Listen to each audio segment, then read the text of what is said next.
Hello and welcome everybody out there in YouTube and D&D land. I hope you're all having a fantastic day today. Before we jump into the action, don't forget to like, comment, and subscribe if you enjoy this content. If you want to support us a little bit further, you can consider becoming a member here on our YouTube channel. Members gain access to some really cool emotes and other perks in the future once I actually have time to sit down and start supplying those for you. And if you are interested in joining any games, we are having a brand new campaign in this slot right now, starting next month. If you want to be one of the first people in to decide what the theme of the campaign is going to be with the other players, of course, what character you're going to do, what level you start at, all of that jazz, you have to be some of the first in there. You have to be the first 5, and right now we have 3. So if you are interested, be sure to reach out to me and let me know. You can also just join our Patreon to get on the wait list, have a one-on-one. I'll work around your schedule as well, and we will make this shit happen. But I think that's going to be everything for me, so let's get into the action. Alrighty, Creve, tell us what happened last session. So after deliberating a little bit outside the pyramid, we well, the first thing that happened was that we were approached by a satyr that came out of nowhere. By the name of Patry, who had apparently been dreaming about Creve, which is, of course, not that uncommon among females. So, but she joined us, and after a little bit of getting to know each other, we all went further into the pyramid, and we figured out a way past a sarcophagus, or rather down into a sarcophagus, where we made our way deeper and past 2 statues, which the one of them was a bestial hound kind of creature, and the other was a kind of what did that look like again? To be honest, I don't quite remember. The smooth head looking creature that was 4-legged, kind of like a dog, but with multiple different tentacles attached to its tail. Right. Or the Aarakocra. Aarakocra, that's what it was. Yeah. And we also made, we discovered that the room ahead had a trap floor that would collapse and deliver us down to a pile of leeches, basically. But we managed to start making our way across, and when we did, the hound creature attacked us. We managed to defeat it quite easily, I'd say. But eventually we made our way even further down into the deeps and walked for quite a long time underground. And we were at some point escorted by a bunch of will-o'-the-wisps further along the cavern.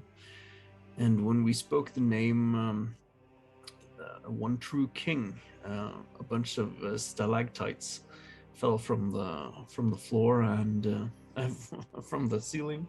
Yes, they fell from the floor. Fuck gravity. Yeah. And gave us a way forward.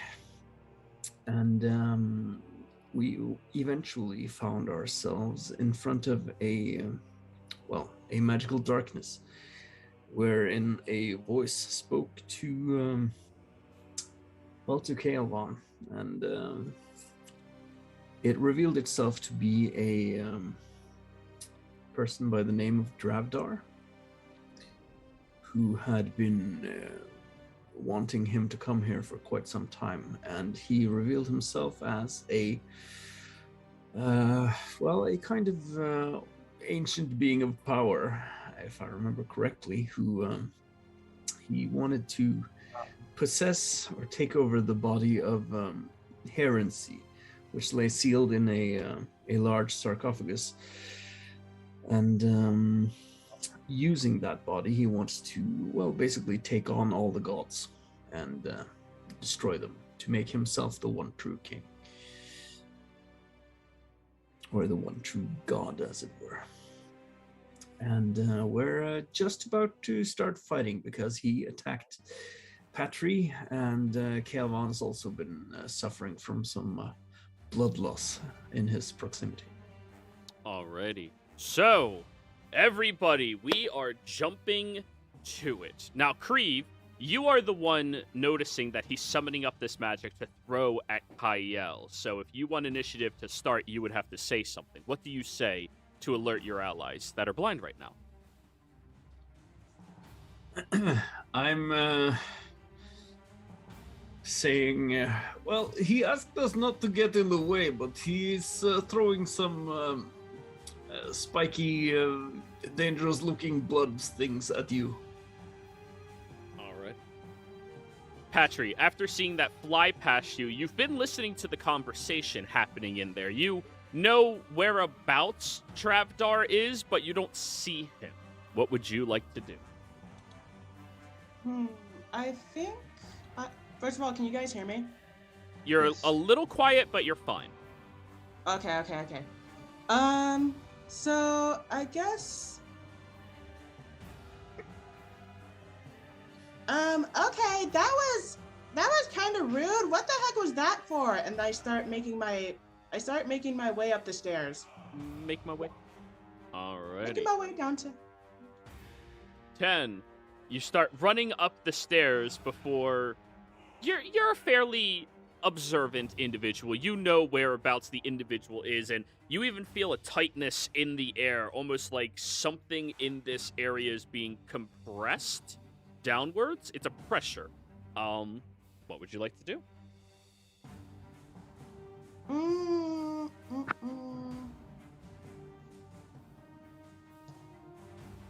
Let's see.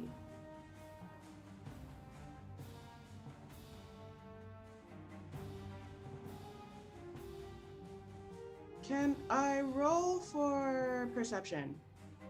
That would be your action. Sure. I mean, why do you wish to roll perception? That is the question. I mean, I guess... I have a fairly good idea of where he is, but I still don't really know. Oh, So- you know the location that he's in, and unless you can see, you are not going to have a normal roll to hit. It's just going to be straight rolls. Okay. Yeah, you know So- whereabouts he is. Okay. So... Alright, I guess I'll take a shot at it, so... I'll do...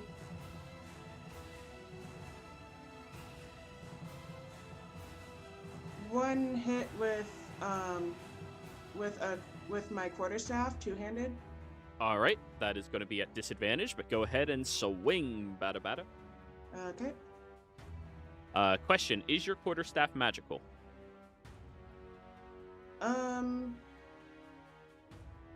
I don't believe so. I know that my Your fists are, yeah. my fists are, but not the quarterstaff. All right, go for it. Swing, bada bada. 17. Oh, wow. I said disadvantage, you know. Yeah. Well, still, that does miss. You run over to where the individual is and begin swinging downwards, and you hear, like, a quick movement of what sounds like leather straps from Kyle as the hand just moves out of the way of this individual.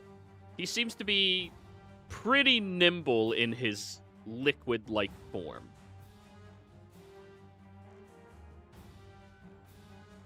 Okay. Then I guess I will take my bonus to... Wait, give me a sec.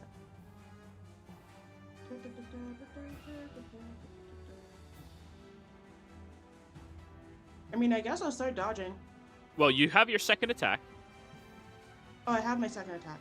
Yeah, when you take the attack action, you get 2 attacks automatically. So go ahead and swing your second one. Okay, alright.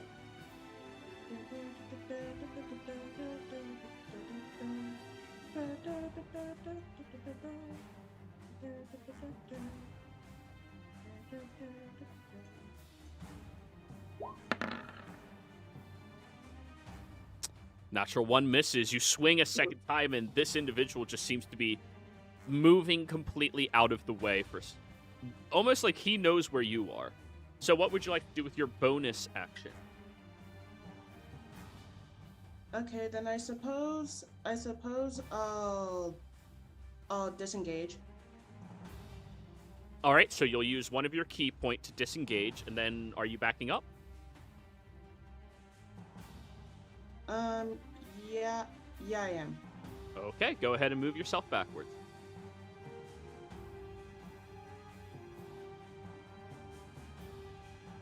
Wait, I don't need to use a key point to disengage. Oh yeah, you're Drunken Master. I forgot. My bad. Yeah. I sorry.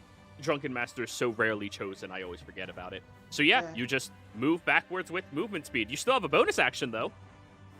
You can do dodge as a key point. You can punch once for free, or you can punch twice with a key point. Okay, then I will punch once again.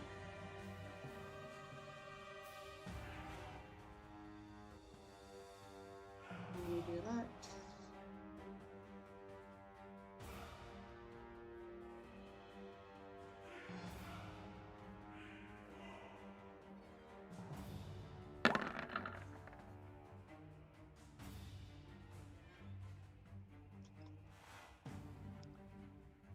Uh, 26 hits.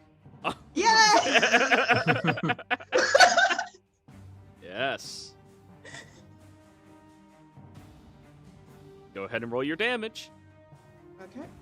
Alright, what is his resistances and immunities? Okay, cool. Oh, those aren't it. You end up swinging your fist over towards where the individual is, and with these sparks of lightning coming off of it, for the briefest of moments, you see its actual location. This hideous, malformed-looking, lich-like creature, as you end up actually colliding with a portion of its essence and being, and it seems to take hold very well. 15. That'll be... Wait. Okay, he takes it. All done? Yep. My god, this Horus guy is ugly. Now it is the ugly guy's turn. Oh, wait, where are you going to move? Oh yeah, I'm going to move back here. Okay. He is going to adjust his positioning, utilizing your hand around him. And... 3 heals. And for his action...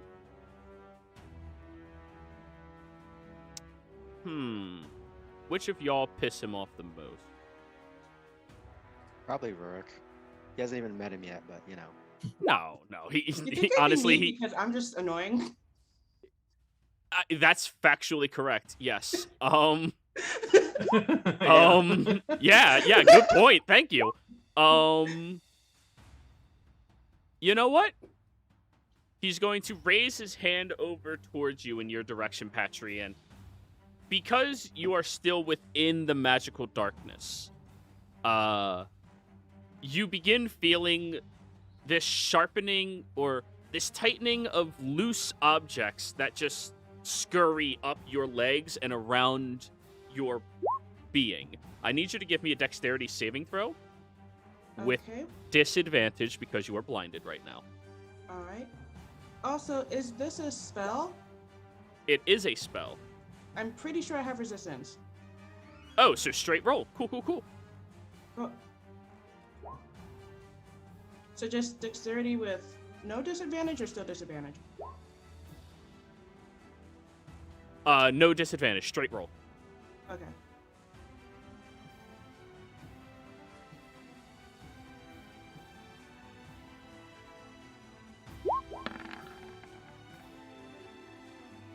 Is that a failure from a monk? Is that a failure from a monk? Hell yeah. Quick question: where is Rurik in comparison to all this? Like, I see him in the corner. but Just I'm pretty sure. measure. If you step 1 square up, you're in darkness, but you're this far away. Okay, all right. I'm asking because I was maybe she coincidentally was near Rurik when she made that. So. Yeah.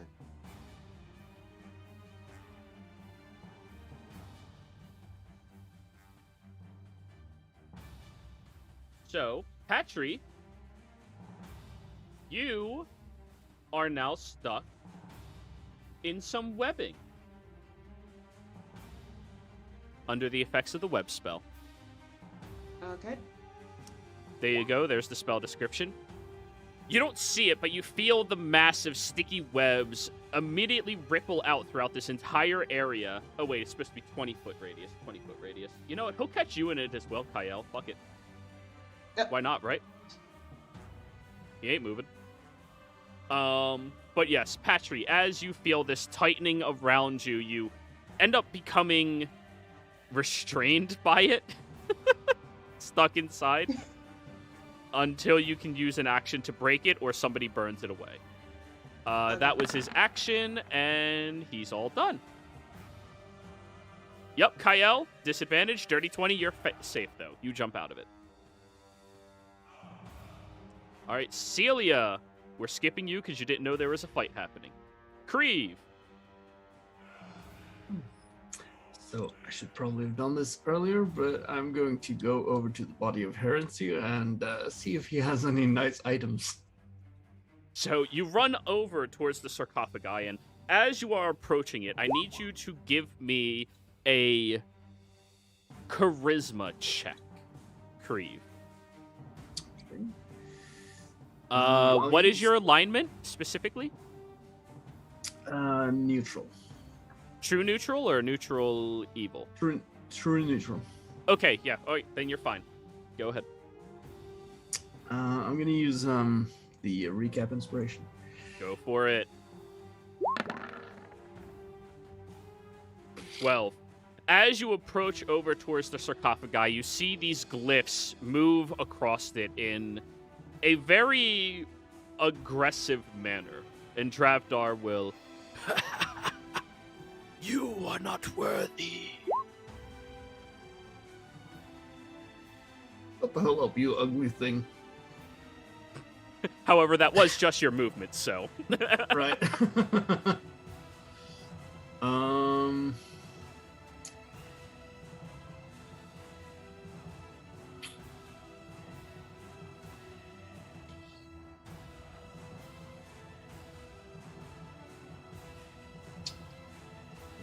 Let's see. What the best option here is. Ah, fuck it. Guess I'm gonna Eldritch Blast the guy.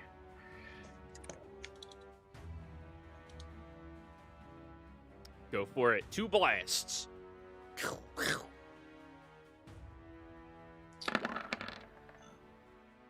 Oh, that's nice. Yeah, that hits. Nice. 15 points of damage. Second one, 22 to hit. 13. Oh, 13 points of damage. Yeah, 2 blasts. You all hear collide with something that gives a vibrating sound around it as it does so. The sound resonates through the entire area as if, like, you didn't hit something solid, but it's still almost like a rock skipping across an open lake. You know, that echo, that's what you hear as your blasts collide with. Yeah.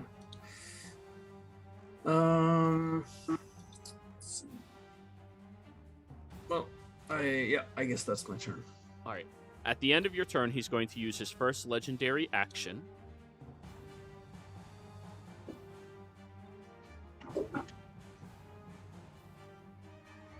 And he is going to use his Disrupt Life ability.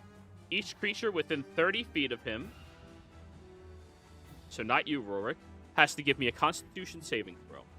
As you feel your skin begins rotting and moving towards him. Okay. Ooh.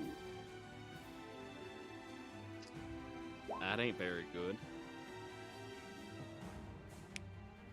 And I still have, this is a spell, so I still have resistance, right?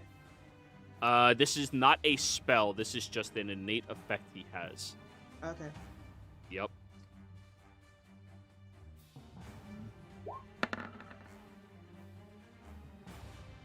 $15. That's 3 failures. 19 is a success. As this begins happening, the 3 of you feel bits of your skin begin tightening around the muscle and then flaking off, and the life in this area being sucked out of the room itself, almost being molded into some type of ball over towards his hand. Kriv, you see the ball forming. That is going to be 21 points in necrotic damage to all 3 of you. Kriv, you take none.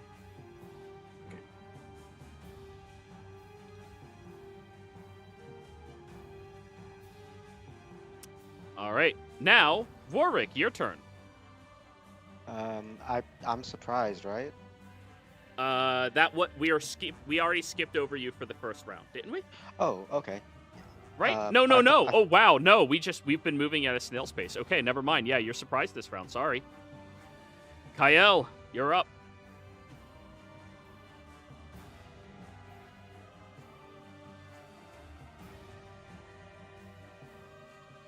Kyle, you're muted, maybe? Yeah. How deep are we in the darkness? Like, is it like more than 30 feet?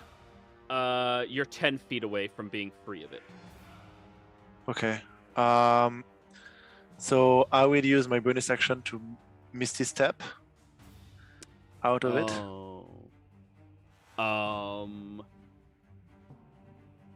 Hopefully bring it with me.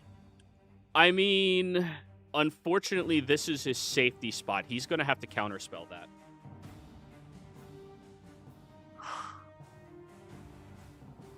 Okay. Yeah, letting you move out would take away a huge advantage of his. He has to. As you begin trying to cast that spell, you see that your one hand is beginning to, like, move out of sync the way it is supposed to, and he brings his hands together to slice through your magic. You will obey me.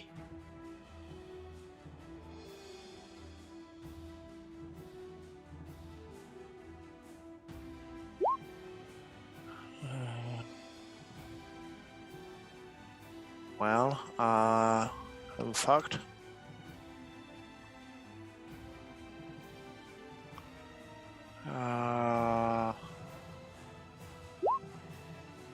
I try to stab it with 1d4 damage with disadvantage because there is nothing I can do.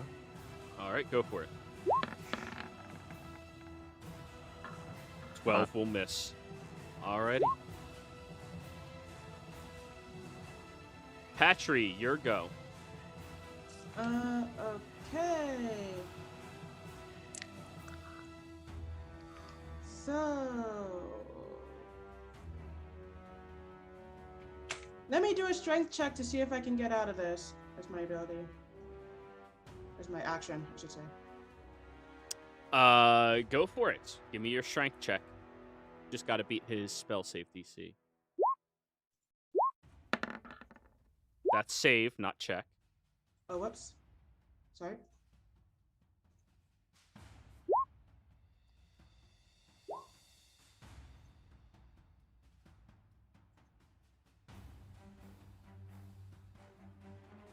Far left-hand side where it says strength, just click the word and yeah.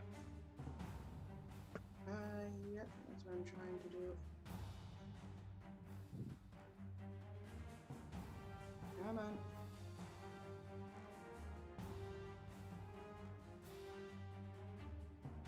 Oh, here we go.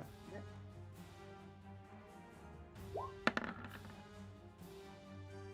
Yep, you're still stuck in there. Darn.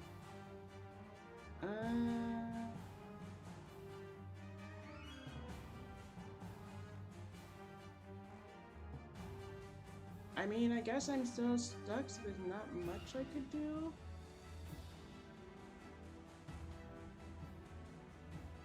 Alrighty. The Lair. Kriv, you are right next to the body of Herency. I need you to roll a persuasion roll. as you feel this radiating energy ripple off of it in a very pure magical way, one that can easily be manipulated based off of the individual closest to it. I'm gonna use session inspiration for that. Alrighty. Jesus. 13. It does not seem to be... I've been rolling shit, but I'm gonna use Dark One's luck on that. Go for it. That's a D8, right? Or is it D10 now? D10. 19 is high enough. Okay. Alright. Do you want Boost or Bane? Those are the only two forms of magic you feel coming off of the sarcophagi. Boost or Bane? I'll do Boost. Boost? Okay. Yep. All individuals within 30 feet of Herency's body that are allies of Kriv. Kriv, roll me 2d8.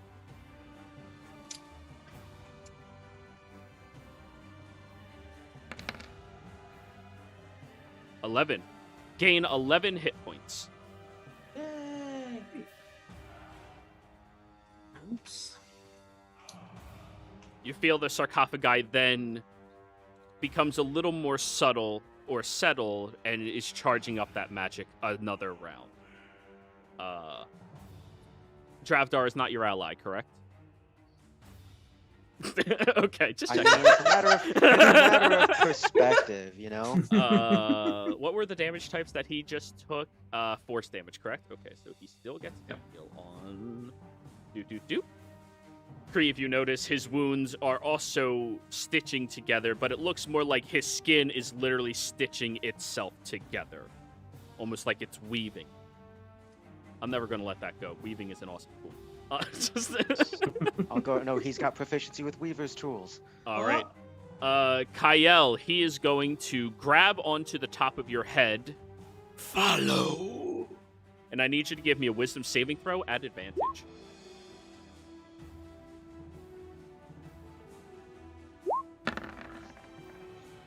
Hell yeah. You feel his presence trying to force its way through your mind, and you feel how this lich has a hold on the entirety of your mind, is starting to ripple through all of it, and is trying to force you to do its will. But just those unlocked memories of what he did to your allies stops it from happening. Well, that was his action. Does he have bonus? Nope, he doesn't. Okay.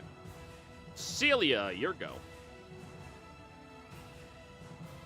So, if a spell description says a creature of your choice within a cube, does it mean that I have to see it? No, you just have to be aware of its position. Okay, so I should be aware of it by now, right? Yep. All right, He's been bad guy monologuing, or okay. you know, talking. I knew that monologue will come in handy. I will attempt to cast Slow on it. Well, fuck. That could be a real damper on this guy. What is that, wisdom save? Yep. All right. Fingers crossed. Well, he has resistance. As I play the flute sadly. All right. He'll use his legendary resistance to ignore that effect. Jesus. All right. That's okay. That's one resistance. Hey, yeah. You got to get through them, right? Mm-hmm. All right. So I will. Okay. With my movement, I will move up to here. Yeah, over here. Mm-hmm. And bonus action. I will shout out, keep on fighting, Kale. He's gonna give you up, let you down, and turn around and hurt you. I hate you so much. I hate you so much. Timestamp. That's my body inspiration. That's 42 minutes in. All right. So, Kale, you are now inspired by her. Creve, your go. Right. Yeah, I'm gonna try to figure out where to put this. Let's see. Can I target an area north of the top square, sort of? You could target. It's a sphere, right? A sphere. Yeah. Yeah. You could target it higher up. The ceiling goes way the fuck up. And this Right. creature is hovering taller than Kyle off of his hand. So he starts around the waist anyway. So you can just put it higher in the air to only hit the creature and not Kyle. Right. I still want to sort of try and... Yeah, okay, I'm gonna move but first, let's see. Yeah. And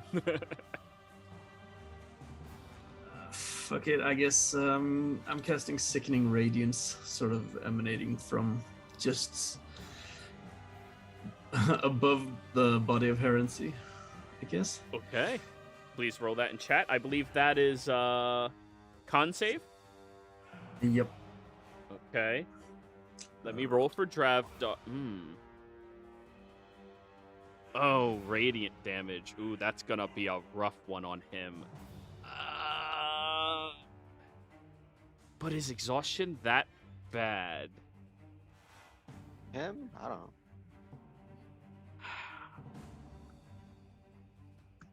Yeah, he failed. Go ahead and roll.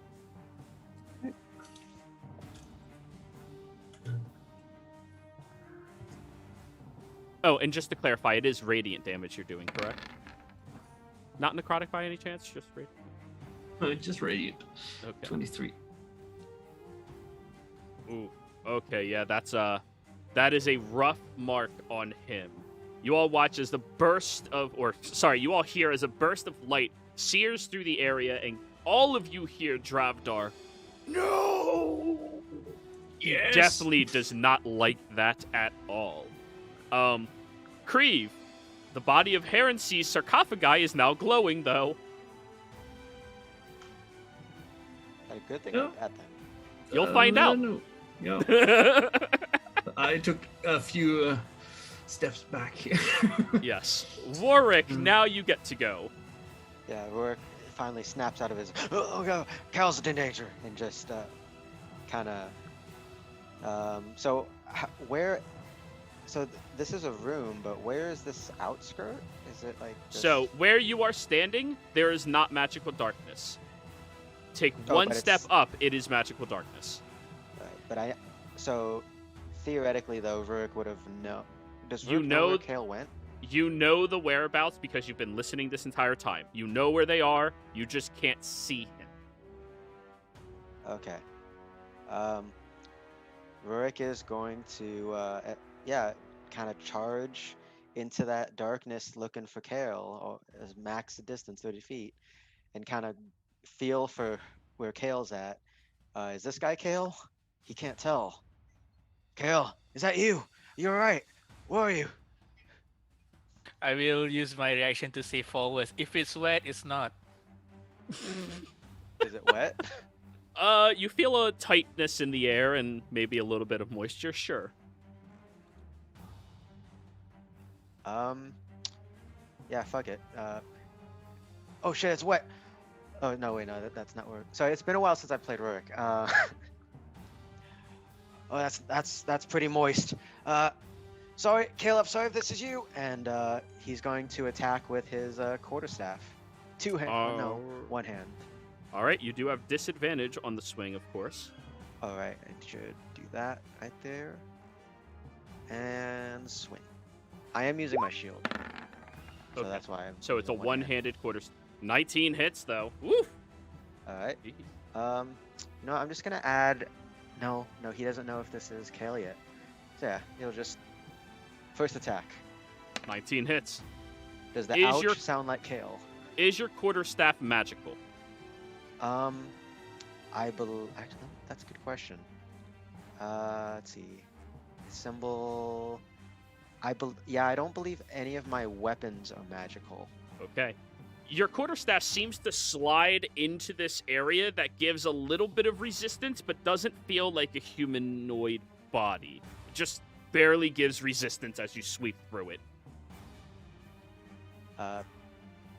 Did whatever I hit make it like an ouch sound a little bit? Even? In all honesty, that didn't really hurt it. So it hurt it, but like not in amount. Like it's the equivalent of one of you guys stubbing your toes. Yeah. Actually, yeah, I'll see. That's the only thing you hear. Oh, that's not Kale. And let's see. I'd have to forego that. Yeah, you know what? That's not Kale, but he knows that Kale is nearby, so he's gonna make his second attack. Hopefully, hit. Go for it. Jeez, yeah, that hits. And he's going to do two things with that. He is going to disarming attack to try to get him to let go of Kale, and he is going to smite. Okay. So the disarming aspect does nothing, unfortunately, because he's not holding on to Kale. He is a part of Kale. Well, that does still add damage. You though, get the so damage, I'll roll yeah. that. So go ahead and roll all of that. And he's not Okay. resistant to this because Divine Smite is magical. So go ahead and dump your Is he smitten. undead or fiend? Yes, he is undead. Right, I'm only doing this level 1 right now, so. Yep, cast level 1, 13. And then now Okay. for actual damage dice. So that is 13 plus 6 plus 7 is 26. He's looking a little rough now. Creve. I mean, Nobody else knows, but...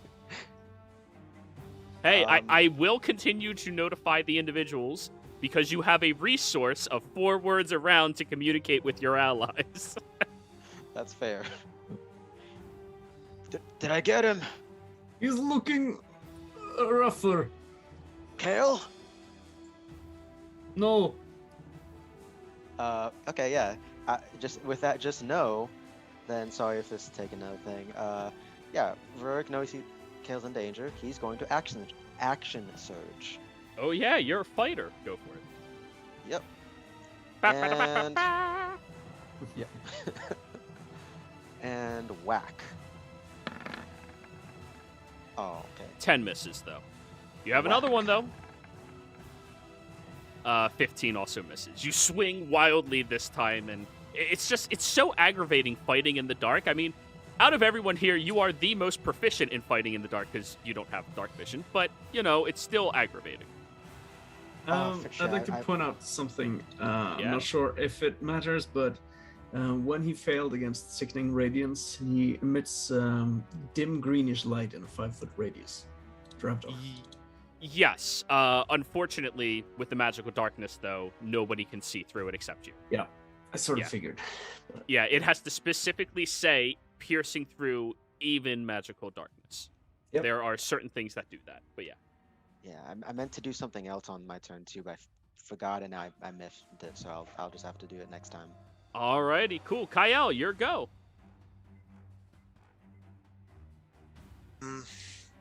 Trying to control me, you bullshit. Do you know what do you call a convention for liches? No? An Necronomicon. And I cast Tasha Idris Lost on it. That was a good one. That was a good one. I don't get it. Heck yeah! Oh, okay. Let's see his roll. He has 1 level of exhaustion right now, right? Yeah.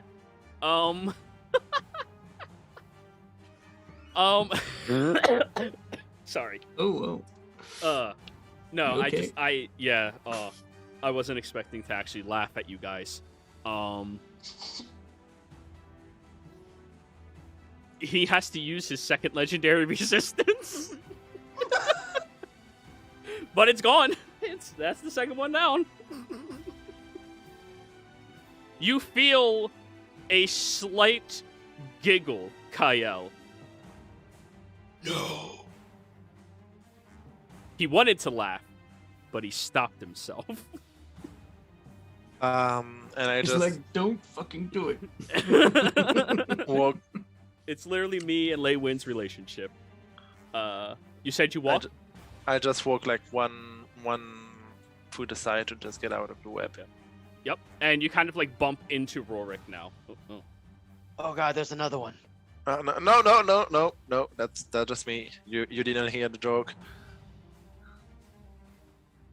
Patry, your go. Okay, I'm gonna. Is there a way that I can like just try to? Do I have to like keep using my strength rolls to get out of it, or can I just like find a way to? If you can burn them or destroy them, they go away. Okay. I think though, 5 foot each. It is difficult terrain. Keep that in mind if you are moving through it, but he's fine. Oh no, yeah, it has to be burned away or strength check to break out. Those are your only two options. Okay. Well, I'm gonna try this again.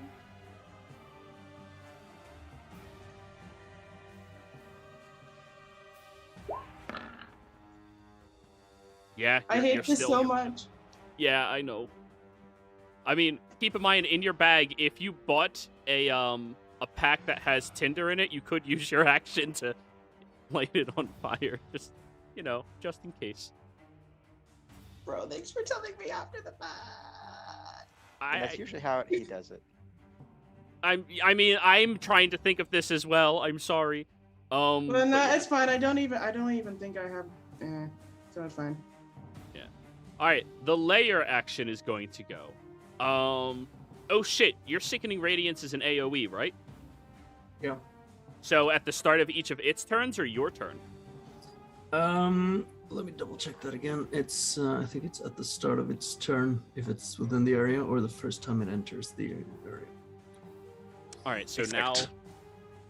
Yeah, start. now. Yeah. Okay. Or starts its turn there.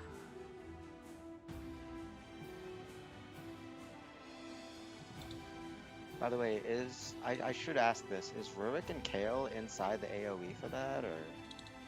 No, it's high enough that it's only hitting Dravdar because he's taller and he starts at Kyle's hand. So he positioned it high enough not to hit you guys. Okay, Krieve, you can see the magic around the body seems to be repulsing the darkness from it. The radiant energy is being absorbed by the sarcophagi. Dravdar, saving. God damn it, Dravdar! You're supposed to be good at this. All right, roll your damage.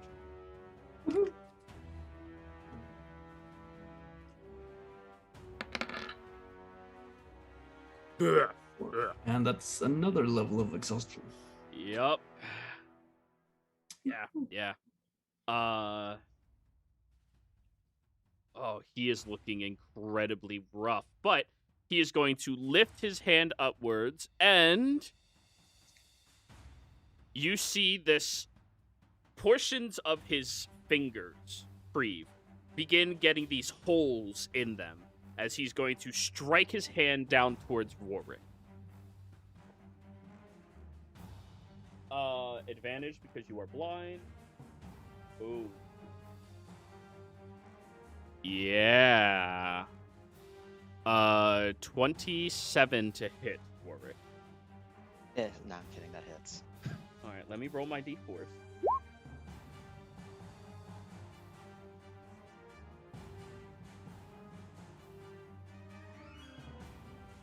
$25 points of necrotic damage as you feel your essence is beginning to get pulled out of you from the touch of this individual, and he's going to heal for half of that.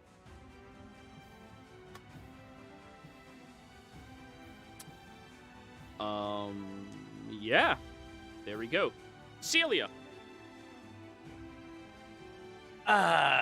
Shit. Let's see. So I can see the coffin lighting up now. Nope, basically, only right? Krieve can. Oh, okay. I thought Yeah. when you see the light up, it Within Pulls- 5 pushes feet of back. it is dispelled, but you have another 15 feet of darkness between you and it. yeah, The only reason he can see is he can see through it. yeah, and I wouldn't know about it right now. So let's see. I mean, Kale and Rurik were talking before this, so I should know where Kale is. I'll move next to him. Yep. Oh wait, the spell says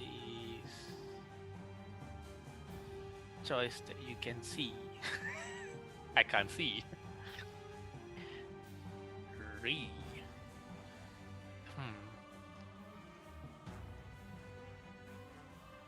Ah man, so I can't healing word him, so cause since I can't see him technically, right? Yeah, you have to see to cast spells like that.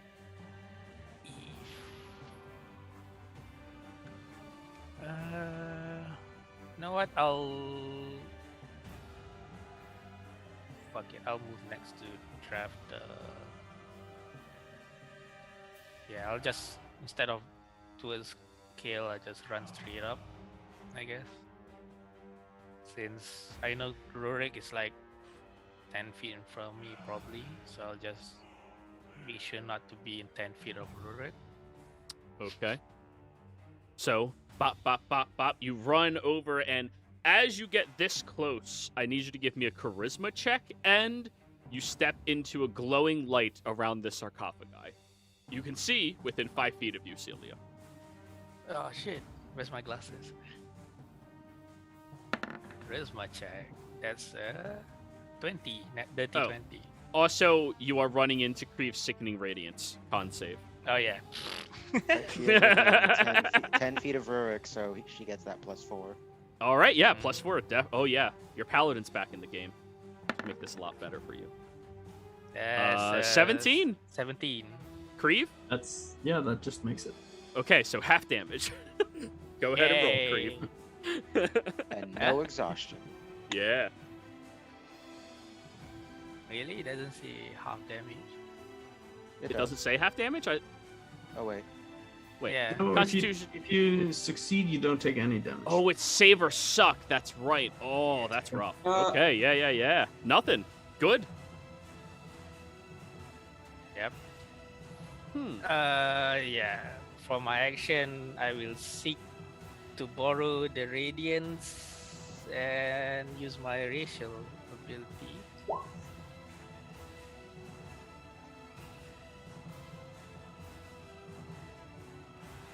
Causing the, what do you call it, radiant consumption. Oh. Wait. All right, let me read this. You can Yep. use your action to unleash the divine energy within yourself, causing the searing light to radiate from you, pouring out of your eyes, mouth, and threaten to char you. Your transformation lasts 1 minute or until the end. You end it as a bonus action. During it, you shed bright light in a 10-foot radius and 10-foot additional beyond that. You and each creature within 10 feet of you takes radiant damage equal to half your level. Wait. Oh, okay, so I need all 3 of you, or all 4 of you, to give me a con save. Is that right? Or is it just you take it? Yeah, I it guess says you just take it. Yeah, it Oh, seems like okay. Yeah, so 9 points of radiant damage, all 4 of you. half. No, so half. 5. 5. Oh, okay, cool. 5. Alright. All right, Dravdar takes that. And you know what? Because flavor, it's literally called radiant consumption. You are consuming the radiance around the sarcophagi, which is going to amplify his shedding radiance to equal yours. Yep. That is the area of the divine light. So, Kael, Rorik, Celia, and Herency and Krieve can all see now. Yes. Patry cannot. R.I.P. Web. But yeah, only as flavor-wise, only Celia is like an anomaly because it looks like her radiance is grayscale. Very fun. Yep. Anything else for you? I'll use the rest movement Oh, for my no. bonus action. Oh, no. Shit. You have to go there. Sorry. Nah. Well, I mean, flanking with Kyle, that's really good for Kyle. Yeah, yeah. I'm just setting it up for him. That's all. Right. Yeah. All right. Bonus action. I'll. Oh yeah, I can see now. Yeah. I can see him now. So Yup. healing word on Kale. Ah! Yep. At 3rd level because I can. That's a shitty roll. That's a 12 recovery.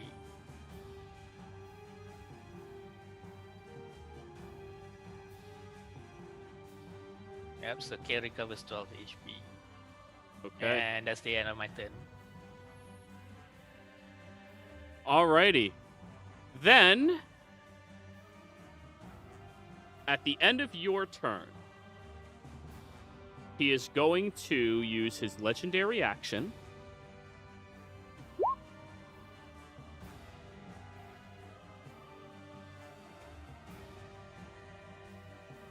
And noxious touch you, Warwick. Okay. Okay. Cool. I don't know No what that advantage does. anymore. Oh, it just sees if he can hit you. That is going to be a plus, so 26 to hit. Hits.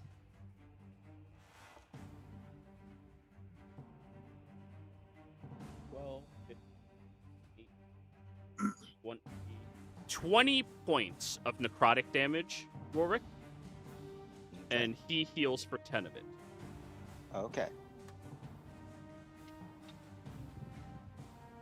All right, now Kreve, it's your go. I look semi-annoyed over at Celia and just, you had to move so close to him. Celia, duck! Oh, duck. You'll Cast use your Fireball. reaction to go prone. Celia, Yeah? reaction to go prone. Yeah. All right, Since that's he fair. said duck. I'll allow it. Wah! You dodge out of the way. Fireball. Yeah. And since I'm Warlock, it has to be at 5th level, so that's 10d6. Patry, you are going to suffer 4 points of fire damage from your area, but the webs are now burned away. Yay! Dex save from him. He's not good at these. But it is a spell, so he has advantage.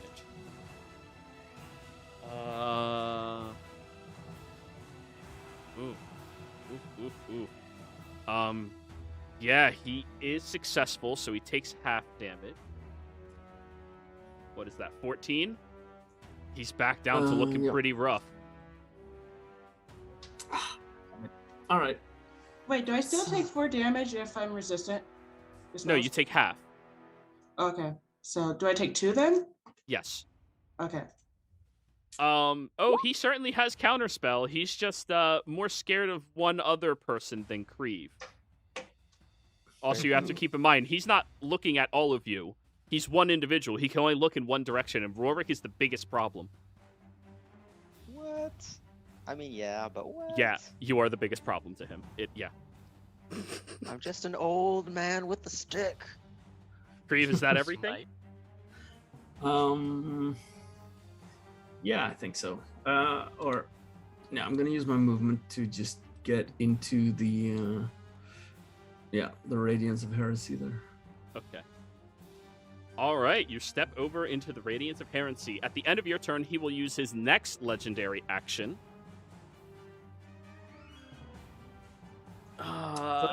Could only do that once per turn. No, he has a number of actions he has within a yeah. round, and different abilities he uses cost different amounts of his total actions. The Disrupt Life utilized all 3.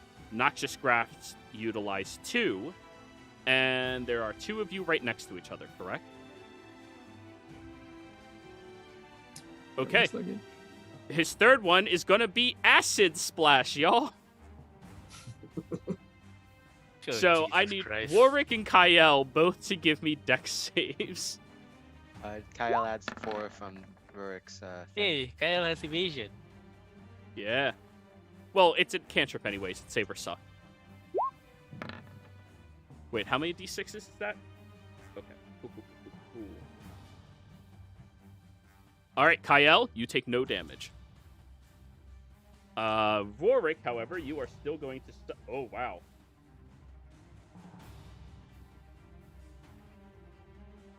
$17 points of poison damage, Warwick. Rough. Or acid damage. Acid damage. Yep. That's very rough. Now it's your go. Yeah, so, I mean, the easiest thing is to just finish this guy off, but he's also kind of holding on to Kyle. So, instead of that, and even despite how bad Rurik is looking right now, he's going to put his hand on Kyle's arm like he did before, like firmly, and just say to this being, "He's not yours," and cast protection against from good and evil. Ooh. Ooh. Ooh. Okay. And Warwick, he I need you to give me a charisma check. Opposed saving. by his intelligence. I want to use my. I apparently have an inspiration thingy in here. I want to use that. Okay. I Oh, don't. that's I not don't a- remember how I got it because it's been a while, but I'm using. You it. probably said something funny once. Sorry, not once, just, once upon a time ago. Holy fuck. Okay, he rolled a natural 8. So, Warwick, you feel the surging radiance of the crystal dragon envelops through Kyle. Kyle, you feel it piercing all the way through your body, and it's painful, but you realize it is pushing something foul out of you. And as your spell consumes around Kyle's being, Dravdar loses his hold of you, Kyle. And you watch as your arm goes limp to your side as he is just left being a pool of your own blood trying to crawl around.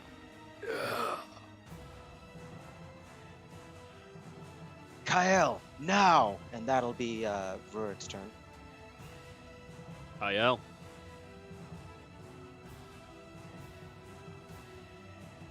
Damn, you'd better. Well, I'll set up for a strike. All right, you have advantage. Yeah, I have everything I need. An inspiration. Yay! So, you rolled 3. Story. Because Elven accuracy. Yeah, he's Oh, got the yeah. elven shit. The feat. All right, All right. roll your damage. Wait a second. I'm adding also the inspiration from Syria. How much is it? Is it D8, D10? Yeah, the D8.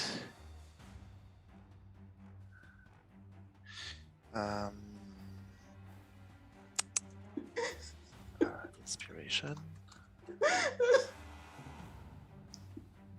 All right. the web man. The monk should never fail that. I'm sorry. God damn, Kyle.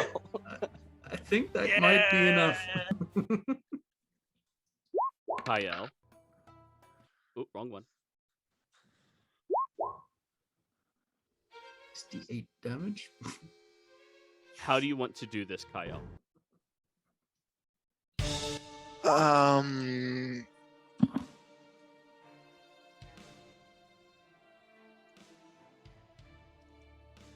All right. So as soon as the link falls off, I would like to look quickly at Rorik give a quick wink at the old man, and then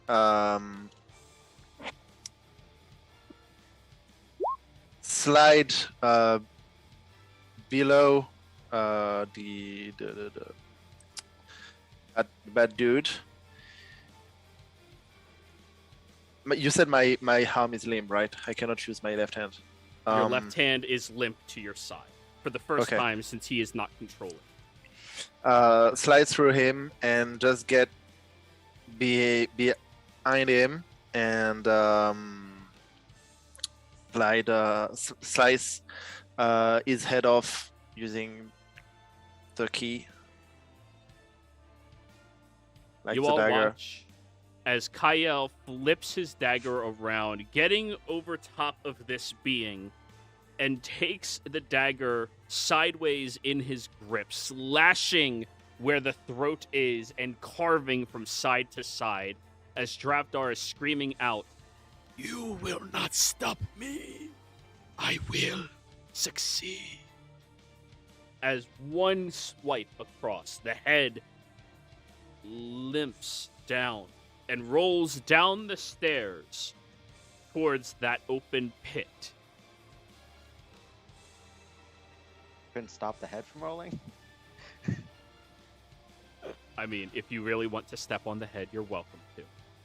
I was just gonna maybe smite it to be fair, to make sure. But I mean, if you wanna, if you wanna have your cool like head in a pit moment, I'll let you. Sorry. But yes, Kyle, you are, for the first time in forever, finally feeling free. Yeah, Thank that's you. Exactly what. You're welcome. Feeling free of any influence of any creature and able to take a deep breath. But we are not done with combat just yet. Hatchery. I can't even. What's even going on? As you are standing there, you see an individual running past, or you don't see, but you feel them running past you, heading over towards the body of Herency. What would you like to do? Well, I'm just gonna like run forward towards the body of Herency so I can actually be relevant in this situation. So I don't know. I go up here. Is that possible? Yeah, you can move over there. And as soon as you step into that area, you can now see where everybody else is caught off guard, but you, Patry, since they ran directly past you, you can sense this individual is moving over there with some type of bloodlust. And he looks exactly like that guy who was dead outside when you met all of these people.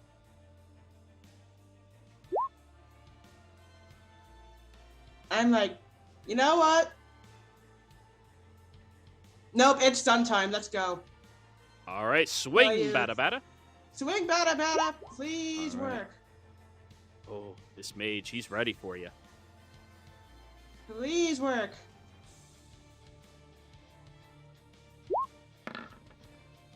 Yeah, Oh, that yeah, works. Natural 20.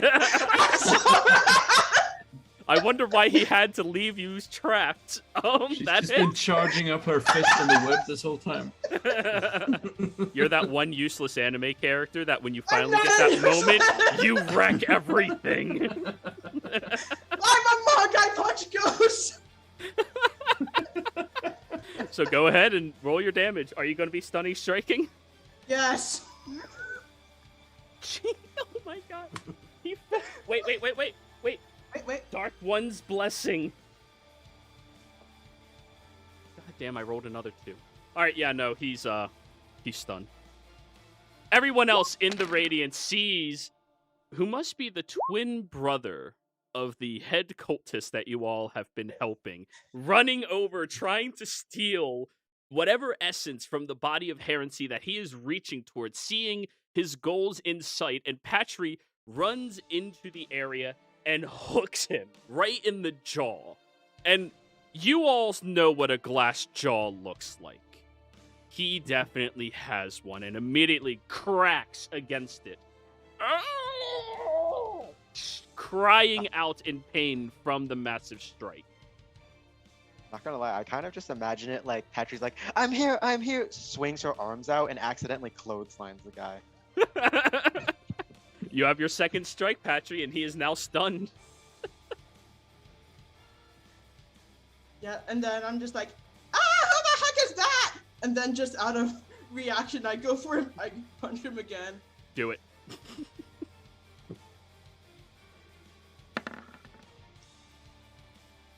You have advantage. Advantage, yeah, roll again. Although 15 will hit. Hey, you never know, might get another crit. Yep.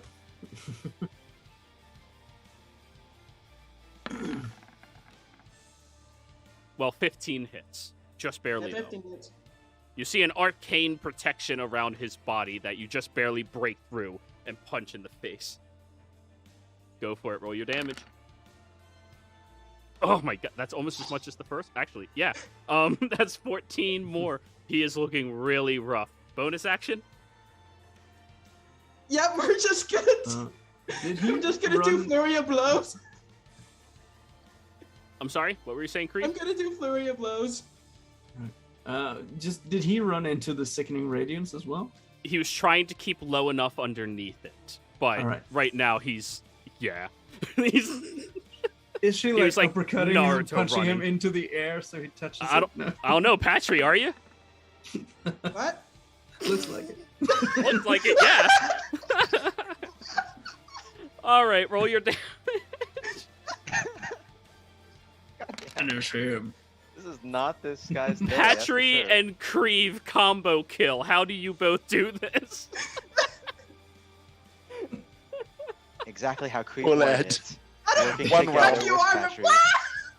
So Patry runs over towards this individual, stopping him in his tracks with one blow, knocking his head upwards, and as he's leaning upwards, you just continue a strike up once again, a third one again, knocking his body high into the air as you all watch the radiating energy of this spell Creve has surges through his body and just sears it into nothing but a skeleton before falling onto the ground.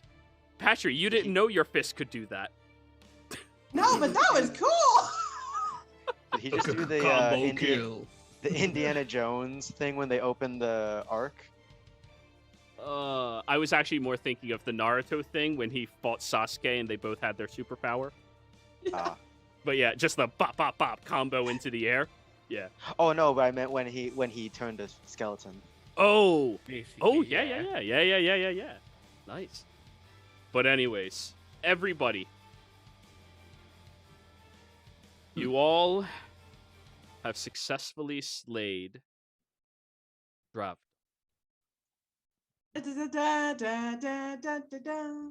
Yeah, and we actually freed Kale from his influence. Now, Kale, your left arm, you can move up to the elbow, but further past that, you don't seem to have any more control over that hand. Apparently, this entire time, he has been influencing that hand without you knowing. But your mind is clear.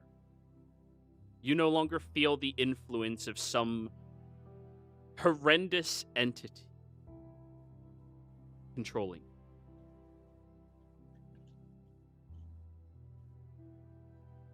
And Kriv, just out of curiosity, were you going to dispel your thing, or just, you know, I mean, you could take the body I for stopped yourself. concentrating once we're like sure there's no more enemies around us. All right, I was just Same going to thing say, I with- mean, this spell could take out everybody, so I mean, you just... Yeah. Bye, buddy. Yeah, I know, right? Oh, you're not Omen. But anyways. The radiance from Kriv's spell seems to get absorbed into the body of Herency and grows more and more brightly until this entire area is enveloped in this pure radiant energy. Now, even for you, Warwick, who is more religiously inclined than anybody else here, you can tell this radiance is different from what you know as radiant. This energy seems to have been crafted deliberately, but not maliciously, in order to provide this power. Almost as if the being used their own power to provide for other individuals to utilize. It's strange, but doesn't seem to be a threat to any of you right now.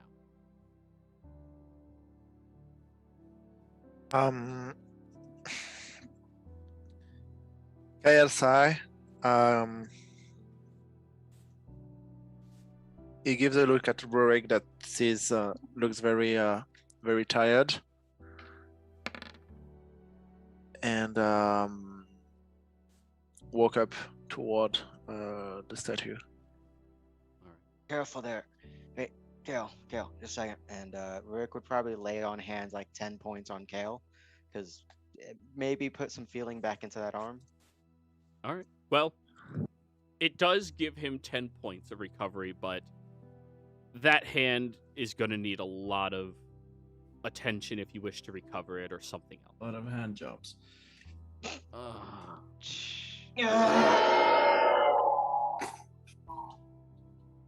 Timestamp 124. But yes. You approach over towards the sarcophagi, Kale. And you can see the beauty of humanoid mortal craft within it.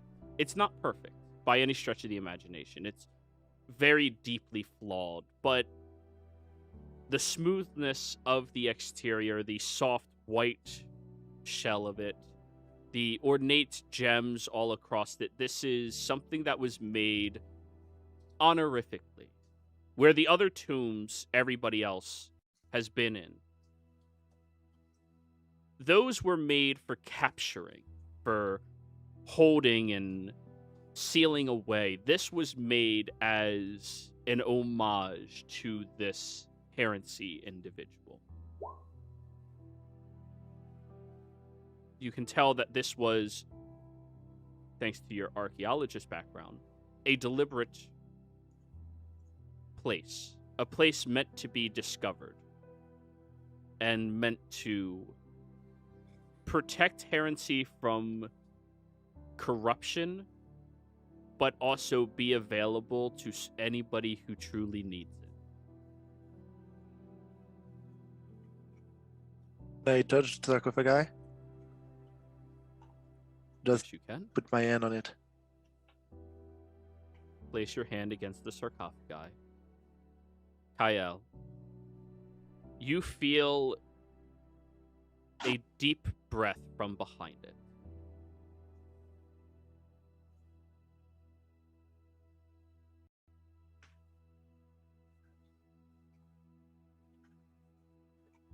A breath from behind the sarcophagi.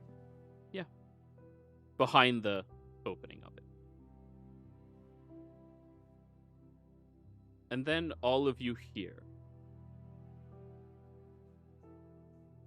Are you my new vessel?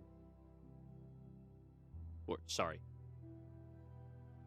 Am I to be the vessel to one of you?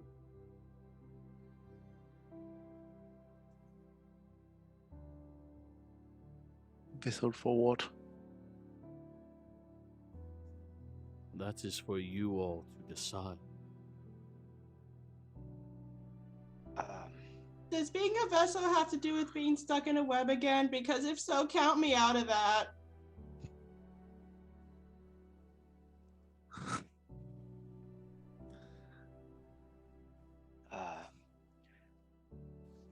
Pardon me.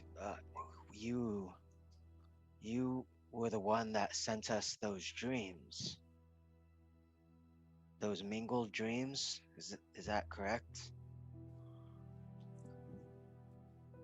I am only the body of the true king.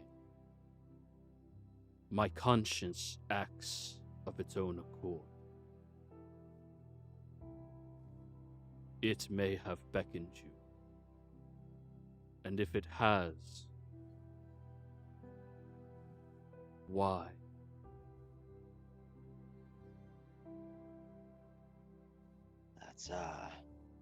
That's certainly a good question.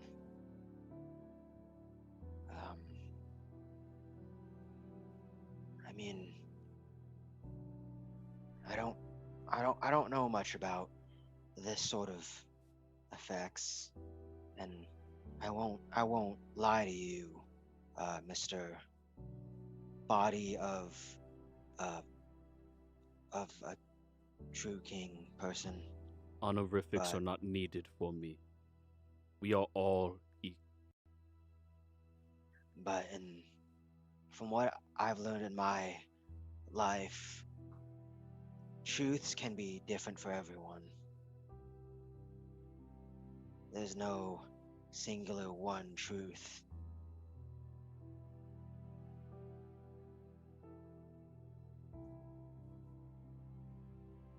So,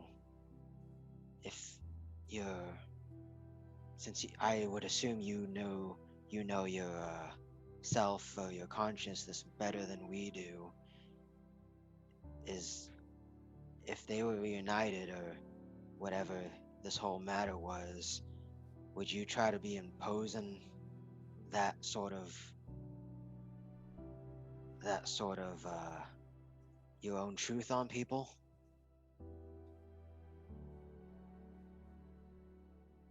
If you are asking the vessel, I have no truth, but my conscience. The truth we aspire towards is to let mortals decide their fate, to give them the power and knowledge, do as they please, worship or not. My conscience only wishes to ensure it is always your choice.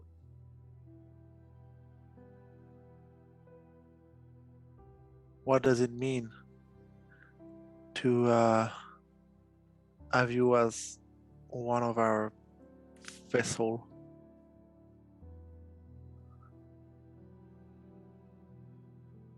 My conscience knows when I would be needed.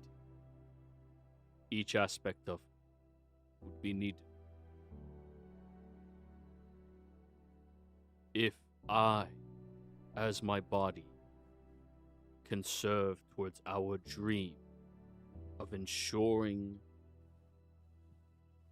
freedom to everybody, then I will bolster you how I may.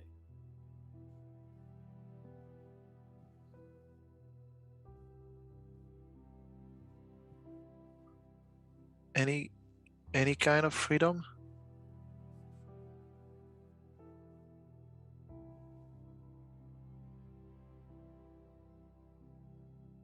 I do not understand the question.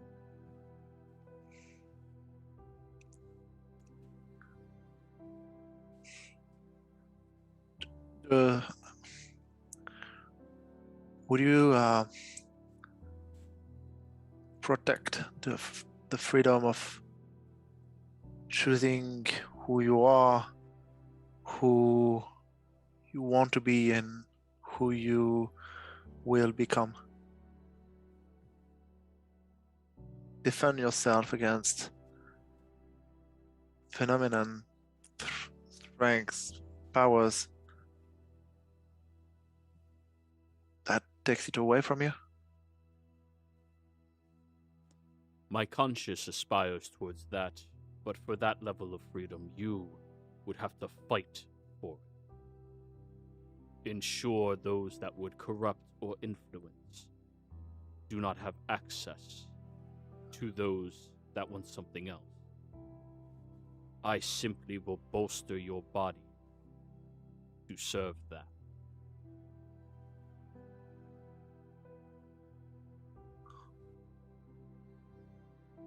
So what exactly is it you're sort of offering here? I mean, either you possess one of us in spirit or something, or we do the opposite, or well, one of us do the opposite and take over this body.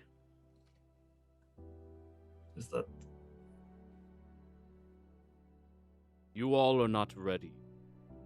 Become the personification of what I represent. But I will grant you each one of my attributes. And when the 5 of you come back once again, meet with one another in the hopes of me serving you all, then you will become the avatar of me, only by your choice. What you do with my attribute is your business, and yours alone. If you I call ever dibs on the wings. Sorry. if you ever go against my ideal of freedom, I will revoke my gift to you.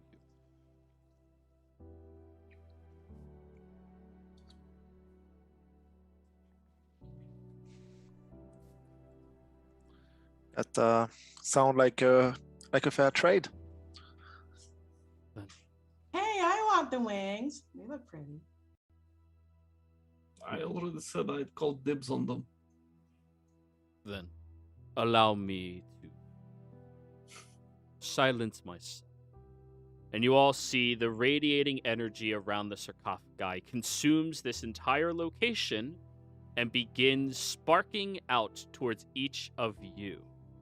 And this is where we're going to go ahead and hit on break, everybody. We'll be right back.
Hello, and welcome back, everybody out there in YouTube and D&D land. Hope you're all having a fantastic day today. Before we jump back into the action, don't forget, like, comment, subscribe if you enjoy this content. If you want to support us a little bit further, you can go ahead and become a member. Get some of those awesome emotes. Thank you, Lewin, for dropping the emotes.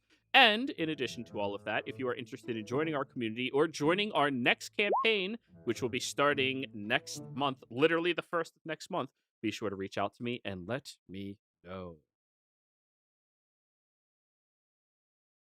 So, where last we left off, everyone, you all had engaged in a fight with Dravdar, the individual who finally revealed himself as the true monstrous entity that he was, controlling and manipulating KL the entire time all of you were together, or the two of you were together.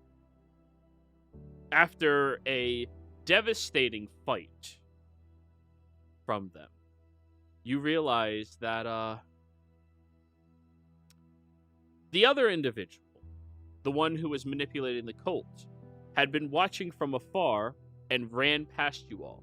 Slaying Dravdar was not enough. He was coming in to try to steal the body of Herency from all of you. Luckily, though, Patry, finally freed from the goddamn webs that kept her in one place, it was still the smartest decision for him to make, and I stand by it. Ran over, clotheslined the mage, pommeled him 3 times up into Kreev's sickening radiance, where he turned into nothing but a skeletal form before collapsing onto the ground. Now, as all of you stood there, speaking to the body of Herency that Kyle seemed to be able to sense as he touched the sarcophagi, it showed you its purpose, told you about it. It told you how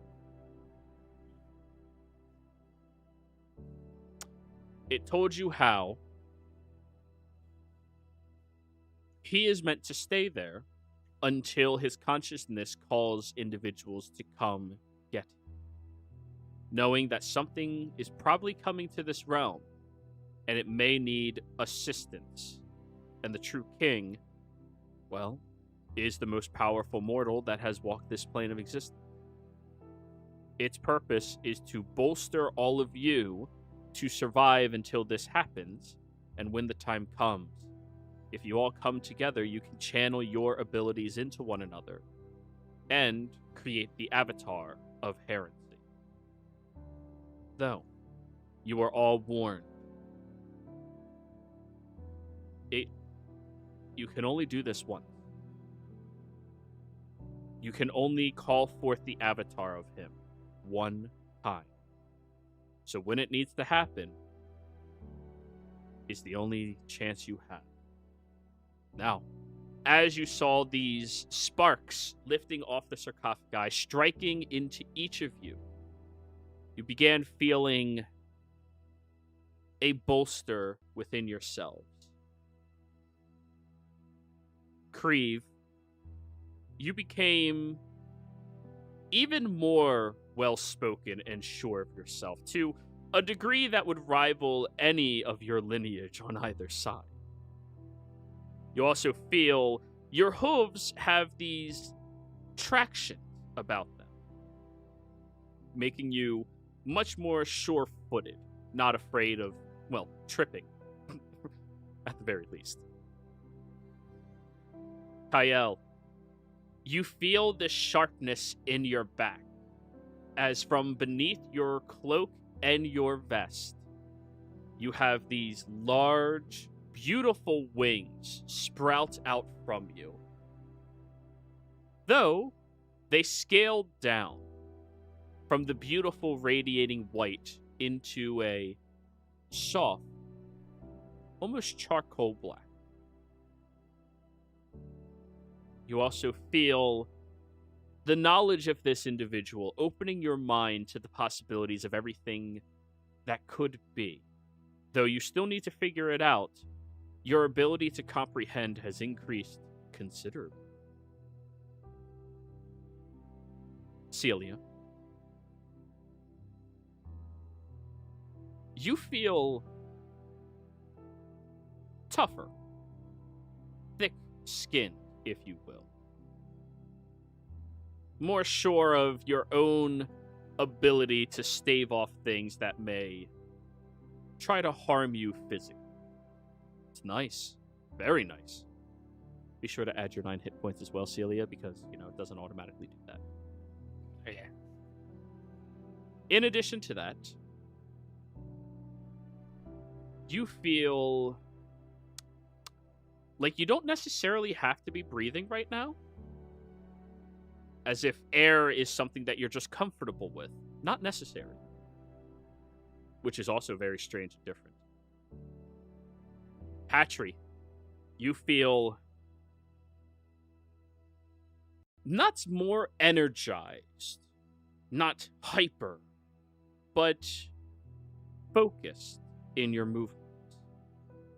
As if you can see the path that you would move before you actually take it, and allows you to follow that with such confidence that the air around you causes very little resistance as you would move. And now you feel far more aware of your physical capabilities and flexibility.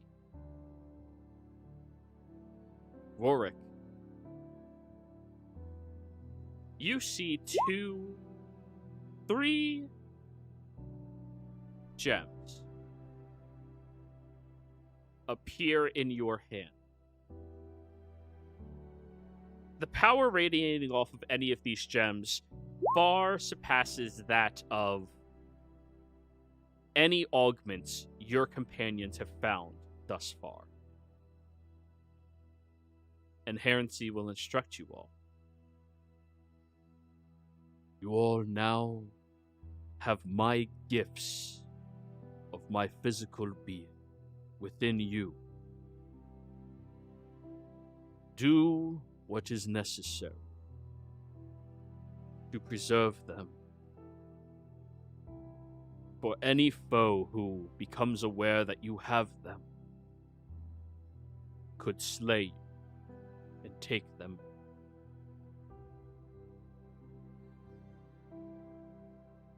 Even when you perish, try to ensure one of these 5 people knows that it happened, so they may come and retrieve these gifts so others do not try to take the spoil. Is it possible for us to bestow these gifts onto someone else? Yes. If we have to? Yes, it is. All you have to do is shake their hand, offer them these gifts as described by me, and have them accept it. I get to fight Mikit. You're like, give me those fucking eyes. But anyways. I just imagine it kind of like the god, like a Godfather scene or whatever, just like some music playing, Mikit's reading a book, then all of a sudden Kyle shows up. Mikit, it's been too long. Give me your fucking eyes. But anyways, he will continue.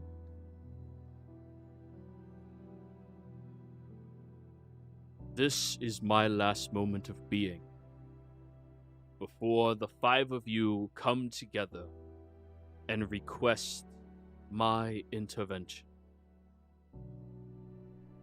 I have barely enough strength remaining to become my true form once more. When the world needs it, band together and summon me, and I will act on behalf of mortality only, and ensure our continuance and survival. My consciousness must be aware of something.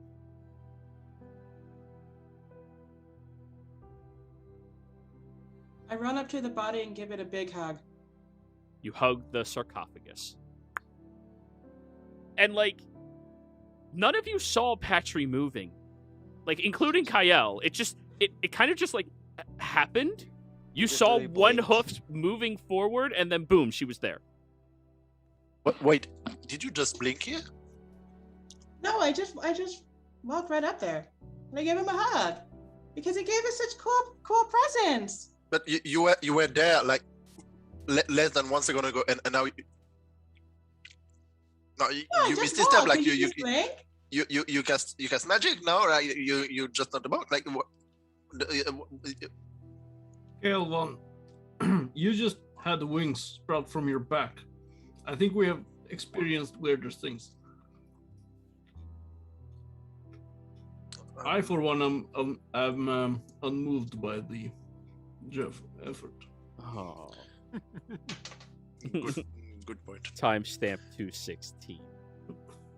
I wouldn't hold my breath to what of your statement, anyways.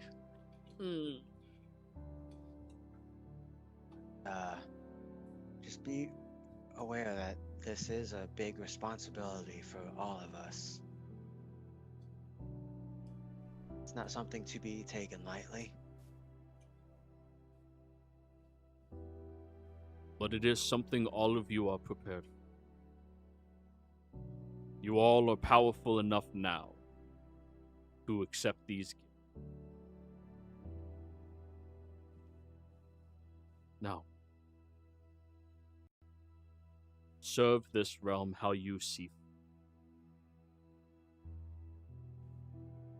And you watch as the sarcophagi begins cracking all the way across it before it crumbles down into dust. No body beneath it or anything else.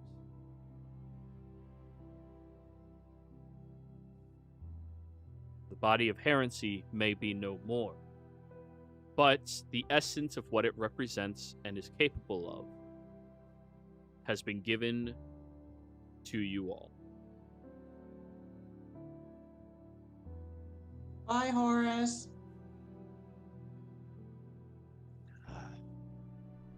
Who's Horus? Heresy, Horsey. That's kind of the same thing, right? Right. Well, I suppose. If you are a bit daft. Sorry. I mean, you're not slow at all, so don't worry about it. Patry, was it? Sorry, I've been a little bit out of it recently. Age catching up to me. Sorry, let me formally introduce myself. My name's Rurik. It's a pleasure to meet you. Nice to meet you, cool old guy. I'm Patry. It's certainly a pleasure. You have a lot of energy. Heck yeah, I need all the energy to punch ghosts. Sure do.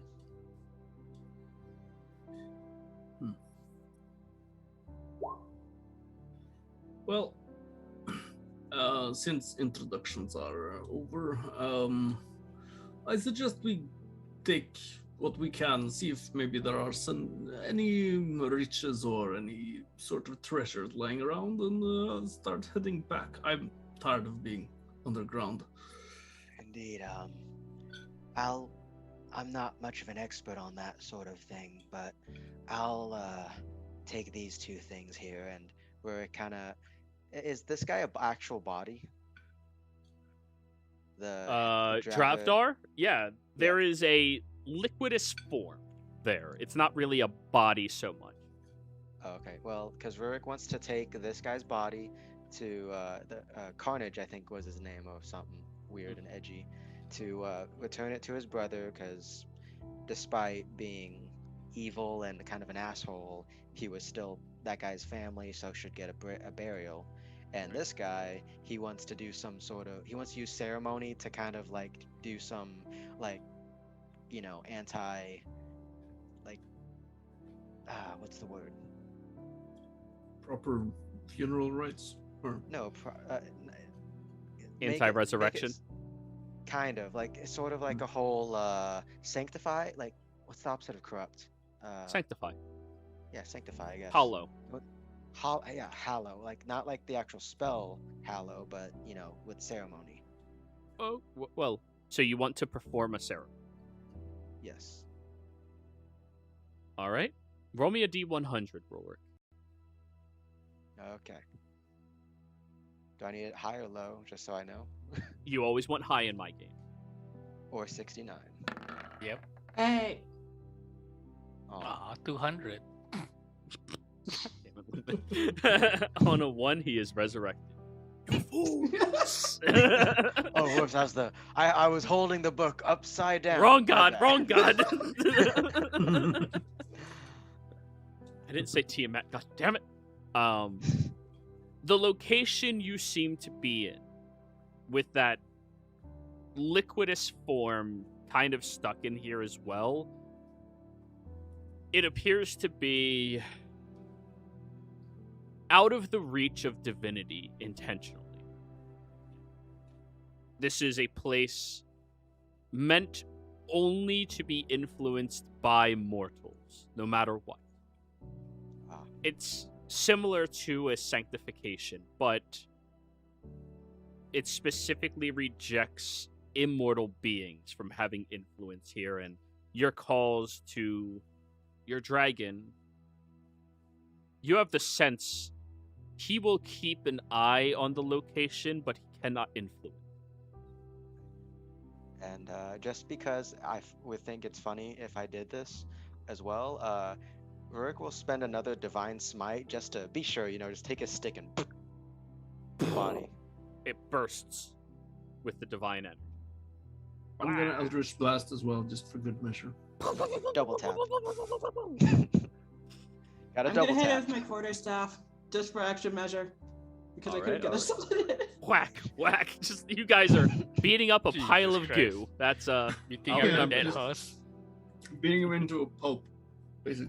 it's Like a literal pulp. Yeah. I mean, hey, he if was we start already, kneading him, will he turn into bread? Just oh god, evil bread. I do not think that's how it works. oh, Maybe he was bred for that purpose. 222, Hey! 222. I hate both of you. Anyways, Rurik will, but after dealing with Dramadar, I can't remember his name already. Dravdar. Dravdar. He'll return the brother's Carnage's bones to his brother Ko. So, to leave, Before we There- leave. Yeah. While they're doing all that, Kael would like to have a very thorough inspection of the room to see if there are any markings, any history, anything to learn from this room, besides that it is the sepulcher of the body of Errancy. and Kreve, you said you wanted to loot, right? Yeah, I'm gonna ritually cast Detect Magic and walk around with.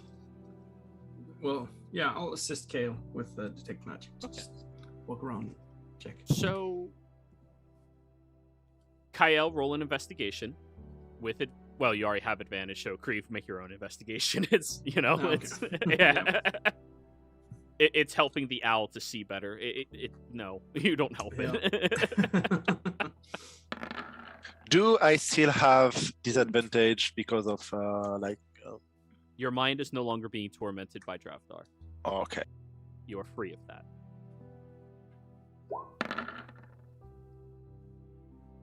Okay. 22 and 25. Kreve, roll me 3D100s.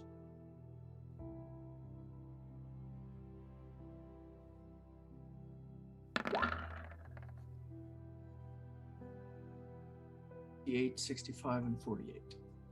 Okay.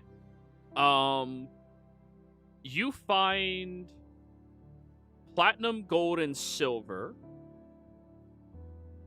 as well as gems, totaling in price up to 17,100 gold. Ooh. So, however you want to divvy that shit up, have fun. Just pick the gems. It's fine. This is the end of the campaign, guys. You're all no longer poor. Just All right, and that is the total of mine and Kale's efforts? Well, no, he's not looting. That's everything you find loot-wise. Alright, He's trying to okay. read and take away the priceless information and communication. Kael, you do find what looks to be ancient hieroglyphics relating towards this being's origin, if you are interested in me narrating that out for you all. Everybody? Unless it bores people, I would gladly hear it. I mean, I vote yes. It's Story the point of the time! campaign after all. Very well. I'll just do the division. You do the so divination, yes. yeah. You're using a bottle So- crystal for the divination. Yeah. Mm. Everyone gets 3,000, but Kree is keeping 2,000 extra for himself because he's Yeah. a bit egotistical. That's fair. That's fair. So everybody gets 3,000 gold worth of however you want that in money or gems. Would Kael notice this? Sure, but it's the end of the game, so, you know. Yeah. You got the wings, buddy. Are you really going to be complaining? Anyways, back to Herency. It wasn't to complain, it was Yeah. have some role play in addition to that, but that's fine. Thank you, Max Fish. Thank you. Actually, he's going to divide it up a little bit more because he can't carry all that. That's fair. That's fair. Alrighty. So, So yeah, 400 extra per person. Herency was born with the otherworldly heritage associated with that of Exium. Born a mere mortal, and was attempted to be influenced by this eldritch being through his life. But he did not like being influenced. He didn't like the idea of anybody being forcibly influenced by anything. So he aspired to take the power entrusted into him by his heritage and give that to mortals. When Herency made this decision, he was no longer considered a divine entity. He did not wish to follow their rules. He only wished to give back towards mortality. He first discovered that time is a constructed law of this universe. And because it was a constructed law, if you could avoid it in specific situations, you could avoid aging. It does not go into how he does this, but it allowed him to live far longer than mortals should be able to.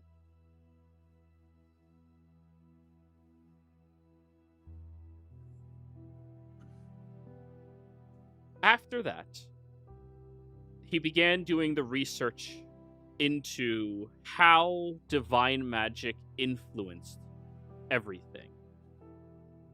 And he made a crucial discovery. Divine magic is only as powerful as the collection of mortals' wills that wish for it to exist. Meaning, the only reason divinity is as powerful as it is because of the worship mortals give into it. If nobody was to worship, they would not be able to give power. But if everybody worshipped, the power it would provide dwarfed any capabilities of arcane casting or natural casting. He took this information and brought it to the most intelligent individuals in the realm. Different various schools of Arcana, back during the Age of Arcana. He offered it to them, and when they asked what his price was, he gave them no answer. He had the knowledge, he wished for them to have it. That was all. He then furthered his research, but in doing so began aggravating the gods of this realm. The gods wishing to destroy him, he found a specific magical ability that would detach him from divine influence whatsoever. And he performed the ritual on himself. So, even though he would piss off the gods in the knowledge that he was seeking, they could not smite him. They would have to send a mortal to do so. And when a mortal challenged heresy, well, let's just say back then there was not one alive that could. He didn't kill anybody, though. In all of his ages, heresy has never killed a single individual by his own hand. People have died for him, or died because of his followers, people that aspired to his goals, but he did not think it was right to deprive mortals of their limited time on this plane of existence, or any other. He would fight, of course, but he never killed.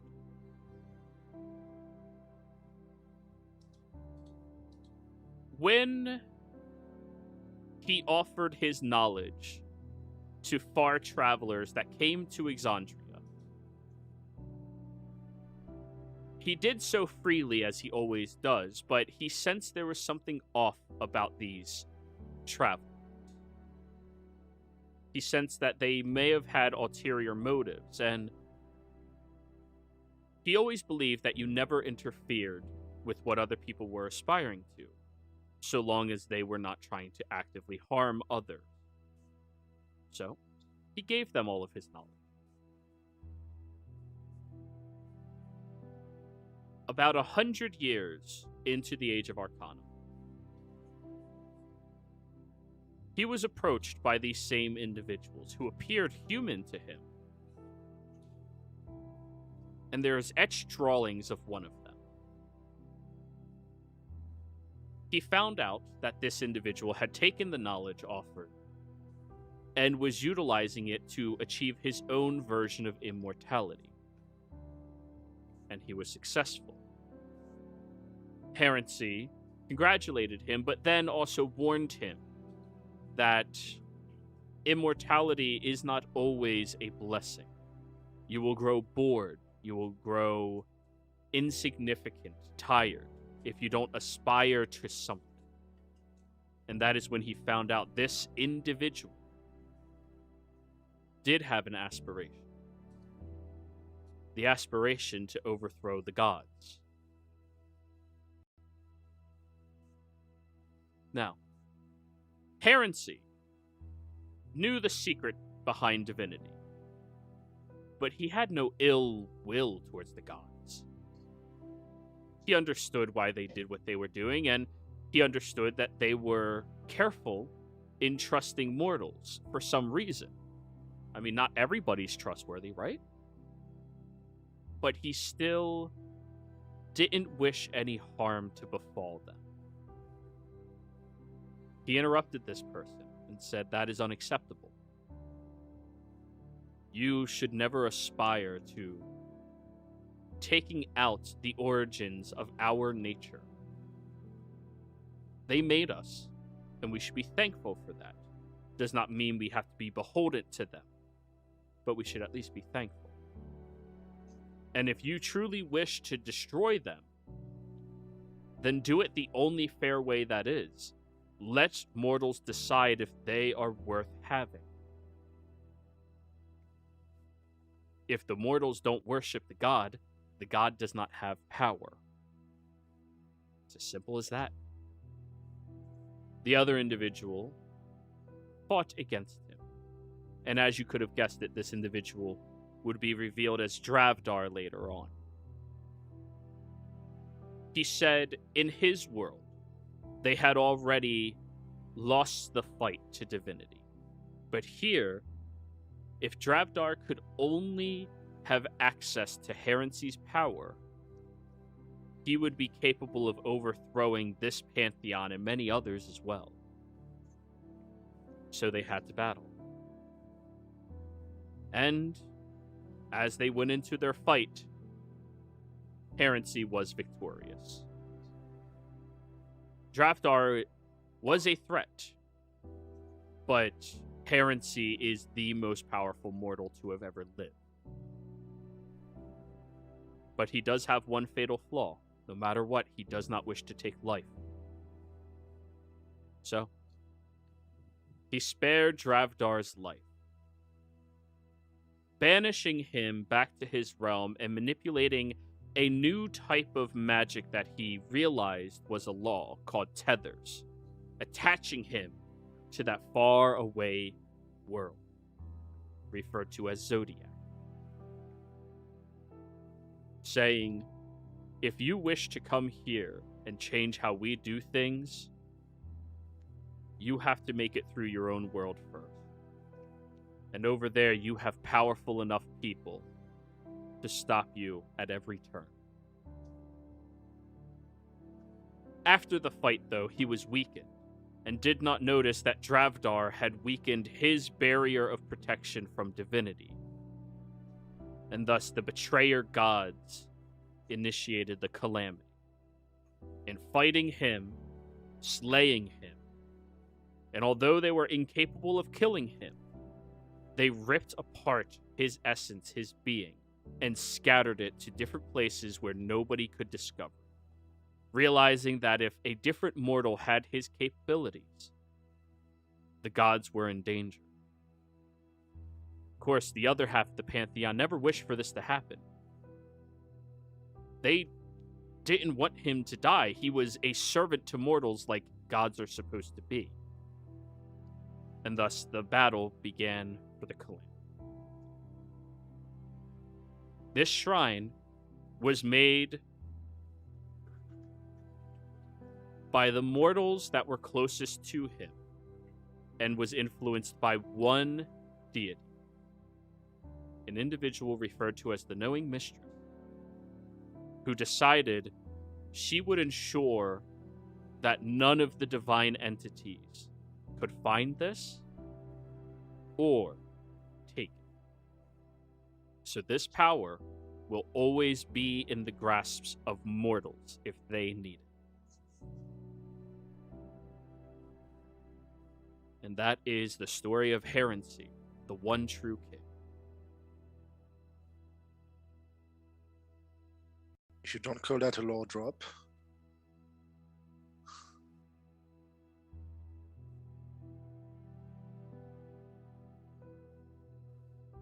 Sorry, Joey, can you repeat that?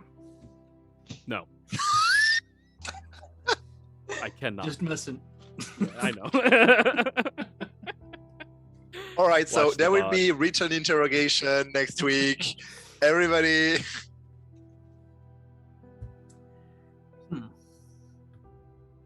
So does Kale tell us all that in game? He probably wanted, because I suppose that there is way more like details that Jerry just gave with all the stuff. He probably like tell you all the story while walking back to anywhere we go, or some night across the fire. But yeah, you would definitely share it with the group. Right. Well, I guess well, I don't know about you guys, but I think I'm going to go on my separate way from here. I mean, from here, from this ruin, you don't want to wait till we get back to the city. Well, I mean, say thematically. I'm giving up my spot on the dream team, as it were. But I will, of course, go with you back to town. And stuff. Well, if anything, it's not. We don't have a right to stop you. You have to follow your own path, and that's what you're doing. And well, Exactly. I'll say it again when you leave, but I wish you luck on wherever that path takes you. Yes, you too, old man. I mean, Rurik. Oh, it's all right. I am old. Yes, you are. Davey! You still look familiar, so that means I'm coming with you. Oh no. Oh yeah. Oh, Oh man. okay, we'll discuss it.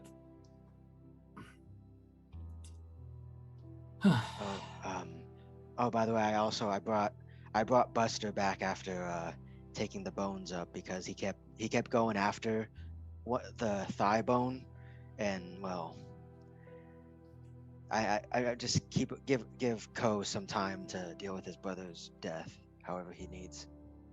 Right. Isn't that right, Oh, Buster? That reminds me, maybe I should bring Omen back. Yeah. Yes.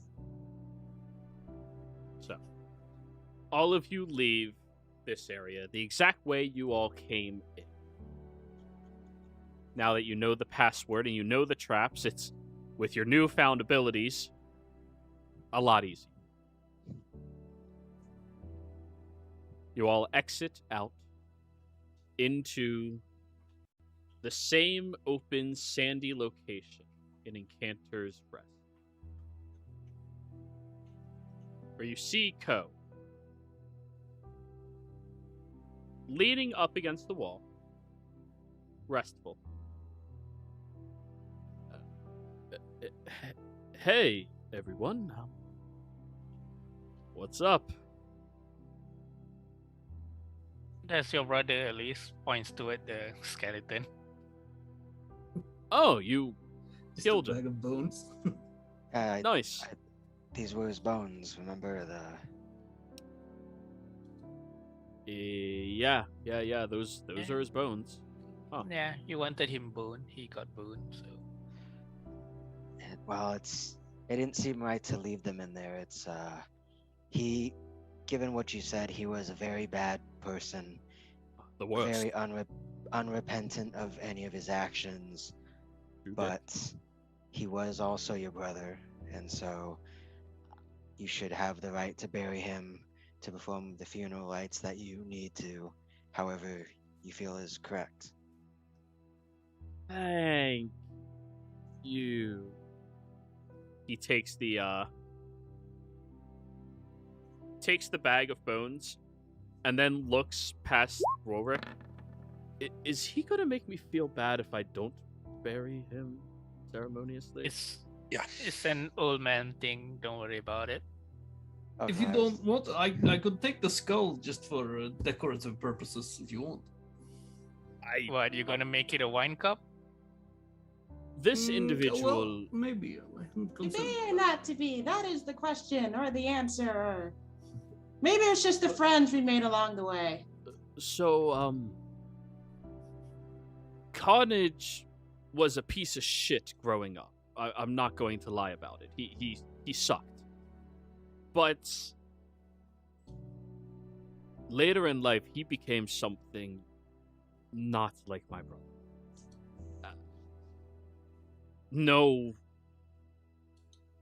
No person I would ever respect could do these things to so many people. I mean, the cult, the killing, and the sacrifices, and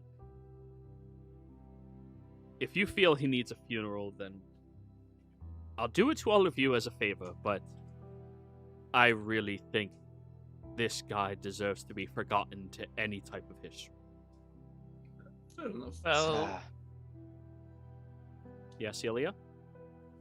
yeah. Well, it's up to you to handle however you wish, because in the end, he's part of your family one way or another. But in essence, part of the reason to deal with it is due to the fact that hatred and resentment can, maybe end up him rising as a skeleton to terrorize something else.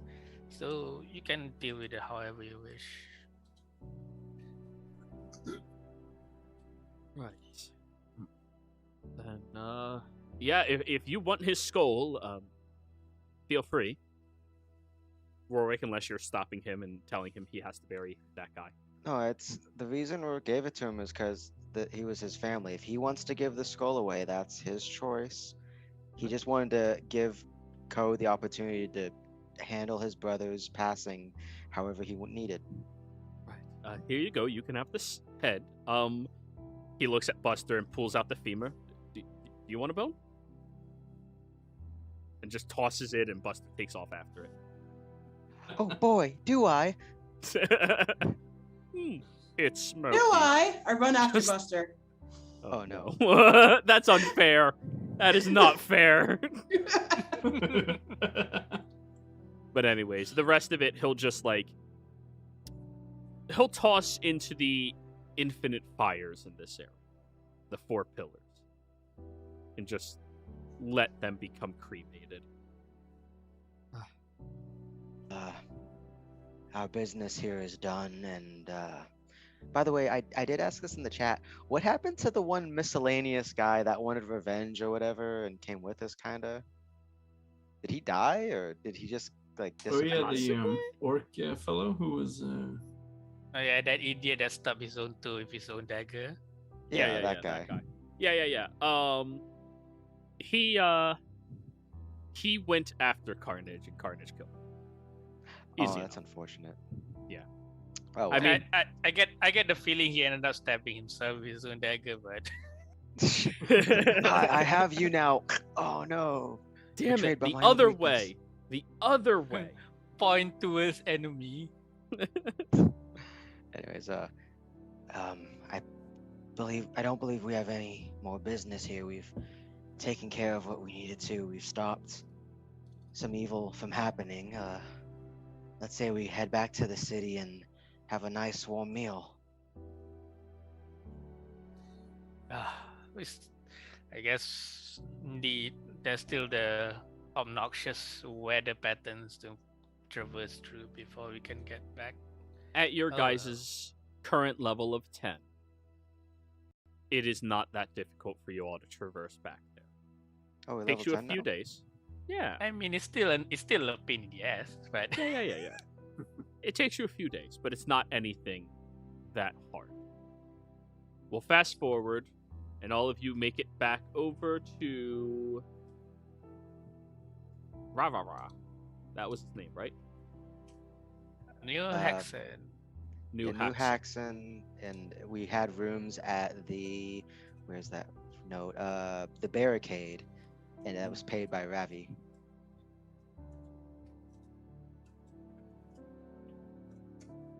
So, you all arrive back in New Haxon. Go over towards your rooms, but Ko will offer. You all can come by the estate if you want. I mean, he no longer has power there, and I need to burn all that food. I don't know about you guys, but I'll probably leave that place away. I wouldn't go near it with a 10-foot pool anymore. I don't think so. All right. You ask me, I've sort of had it with this whole continent. Well, To be where are you gonna go next?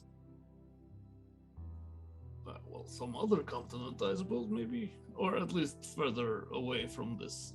Yeah, shitty shore. Marquette has a nice beach with tropical girls in it. If you want to have somewhere relaxing, Where was Excuse that, me. you say? Marquette. Marquette. And also, excuse me, please. I don't think you need to be making those types of assumptions about him. It has a lot of beautiful people on the beaches, all of them. Okay. I well, mean, I know what Not good he's food. looking for. Oh, I thought Kreef was Yeah, a that's switch right. hitter. I'm sorry. Yeah, I know, but I'm just since he's been looking at mostly girls, and I was with him, so No, it's just mostly been pretty girls. No guys have been. exactly. yeah. Yeah, All of he's, y'all are yeah. He's leaning more towards straight. Okay, that's yeah. fine. Straight, but when in well- an orgy, slips happen. Yeah, you know. Okay. Well, we'll see, I guess. First thing is to find a captain who comes to this horrible place. Well, if my eyes don't fail me now, I think that there in the harbor, that's still Captain Thimblebottom's ship. Captain Thickbottom? Thimblebottom. Yeah. It's a gnome. No, oh, they're so cute. Can I hug one? Where is he?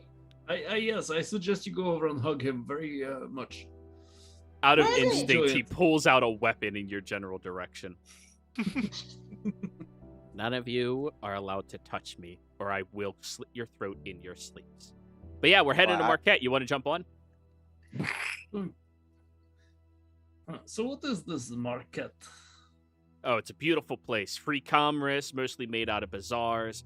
Really hot territory, so people don't wear that much clothing there. Bunch of beautiful beaches. 100% free to do whatever you want. Shit ton of gambling. Bunch of parties happen all the time. Nighttime, it's a nice, cool temperature that everybody gets to enjoy. Beautiful.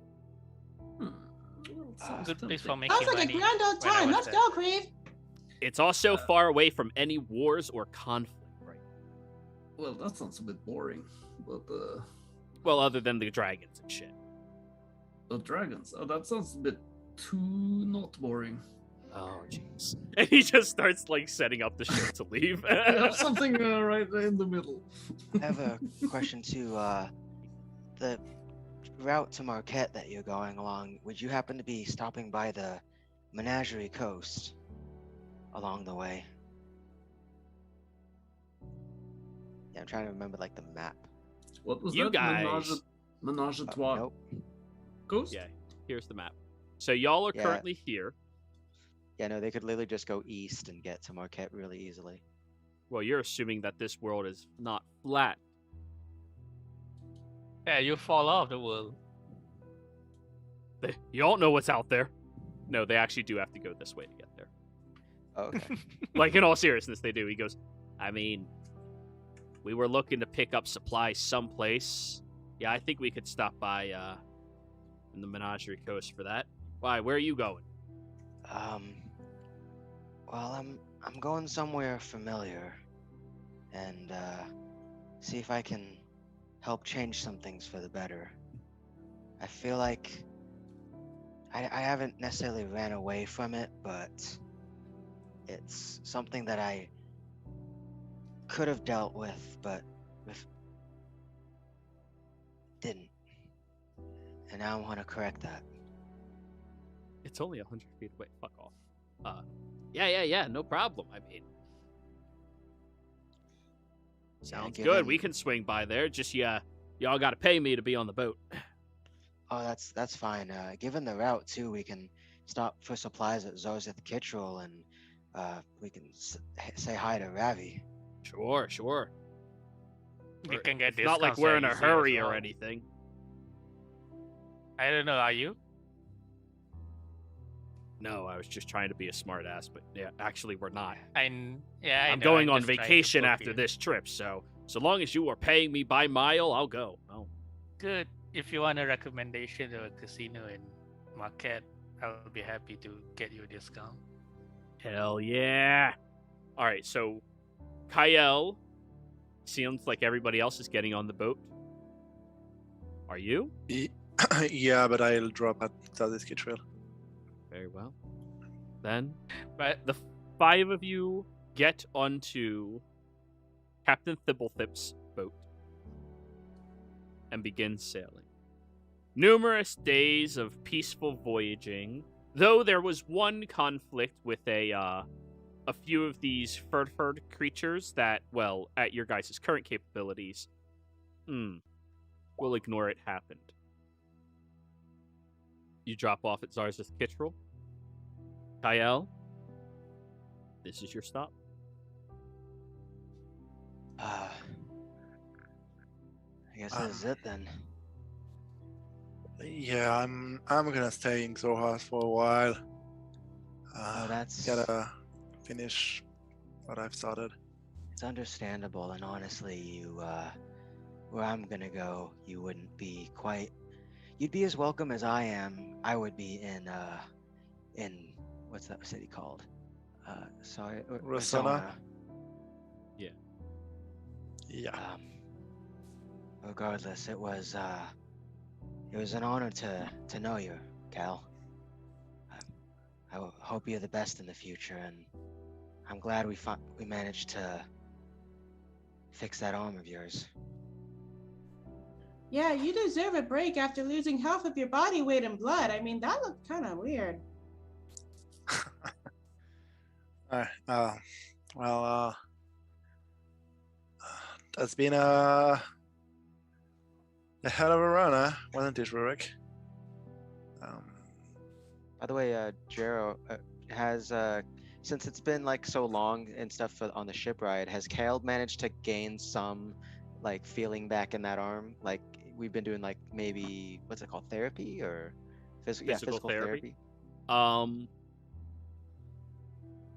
He's starting to get... The wounds are all closed. For the first time in over a year and a half, his wounds are closed.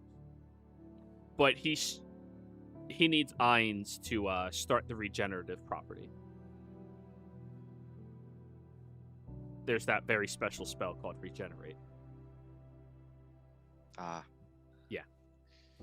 Yeah, I'm gonna drop by what is it called, that place? I can't remember. Charis on the way north, and see if I can do anything. But right now I have like this little one. I since I had this accident to my arm, I'm using my mage hand as my left hand, so I always have two hands to do my stuff anyway. It's easy enough to do. Yeah, it's been a hell of a ride, Rorek. I didn't think I would ever trust a human before meeting you. And battery has been short, but you got that energy, and it's Yeah, nice meeting you, creepy elf dude. I'm not creepy. Never mind. Well, you can be a little bit creepy, you know. Well, that's sneaking around. Don't worry, it's creepy in a good way. Well, Kale, while you're still staying in Jorhas, I know I can trust you with this, and Rick will hand Kyle a letter that he has probably written during this downtime, addressed to his family in Asarius, or his remaining family, I should say. This is for my daughter-in-law as well as my grandchildren. If you could find the time to deliver it to them, and it's an update on what I'm doing, what I'm planning on doing, and as well as some money to get the children something, you know. What's the name? Yes, I gotta go to open my notes again, because that's been a while. Oh, shouldn't I wrote it in my bio thing, didn't I? Yep, there it is. Let's see, where is it? Her name's Lorelei. Lorelei Orleos. She's a very sweet young woman. Oh no. And it's a bit of a heartwarming story, really. She and my son met at a very, very odd circumstances, and what shouldn't have normally happened, given our factions' distrust of each other, didn't happen. They saw past that. Couldn't she be from any other fucking den? Oh, crap. Right. You look, you have this expression on your face like it's like there's a problem. Is it? Yeah. Am I asking too much? I apologize. I didn't mean to burn you with this. God, I never told you why I was doing those research, right? Maybe you deserve some kind of information on that. Why?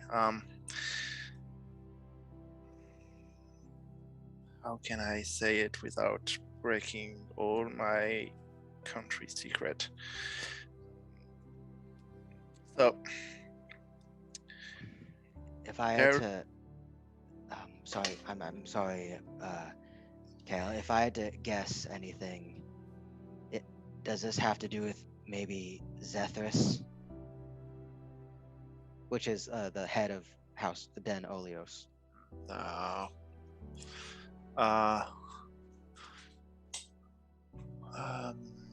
Let me get back the name. No. Well, somehow it has to do with kind of his brother. Let me explain. So, our whole culture to us, Kryn, is based on the reincarnation that the Luxon brings to us. Like the richest people in the richest family called the Dans. When they born, they just like make a safeguard of their soul within a instrument. Question: how private is this conversation? I feel like no, it would be to the group because I dragged you in there, and this is KL telling you why I dragged you into all this shit for so long. Okay. Like Verix provided everyone drinks, whether it's tea, that gnomish screwdriver thing, or whatever.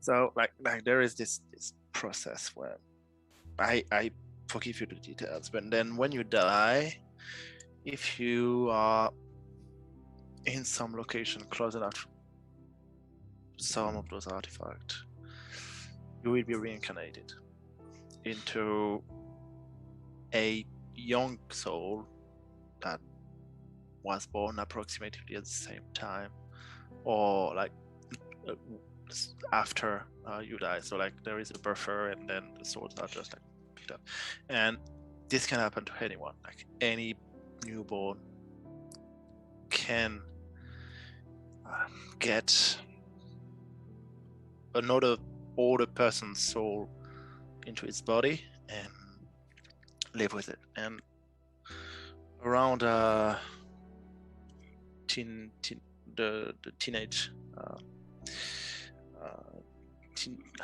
adolescence? How do you say like the teenage years, like Develop. Teenager.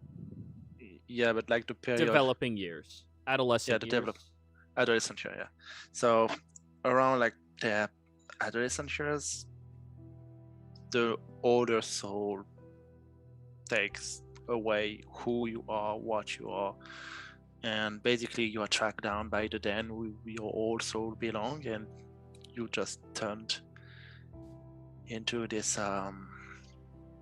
older person, and the old one sometime merge with like like your true one merge with the old soul that you are carrying, and sometimes the old soul is just like destroying you and you just disappear. And that's what happened to my twin brother. And the soul who took over him is the number 2 of the 10 Olios, all away in Olios. And the whole reason why I went after all that, the law of death, and why I will keep looking for information is I want to give young people in Joras the choice and not being bullied away by a stronger soul because it's just part of a wealthy, rich family that just have the money and the influence to get some bullshit ritual done and just destroy family and destroy life. This destroyed my family. This destroyed everything I've lived for with my brother, and that's what I want to stop. I'm sorry to hear that happened, but one thing I kind of am wondering about, I won't pretend that I know really much of anything involving what you just described, but is it possible that the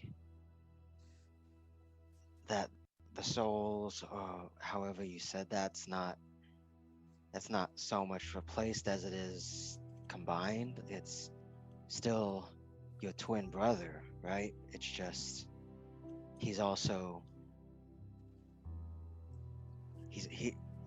so I'm trying to think of the words for this.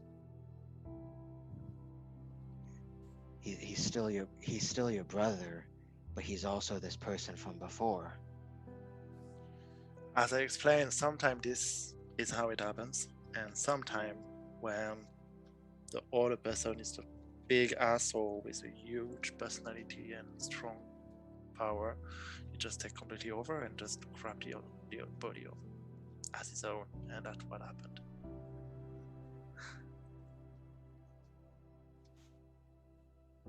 Well, that is all very interesting. I don't see how it's well, I guess it's sort of sustainable, but I mean, how is there any innovation if you just have the same people running the gamut all the time, as it were?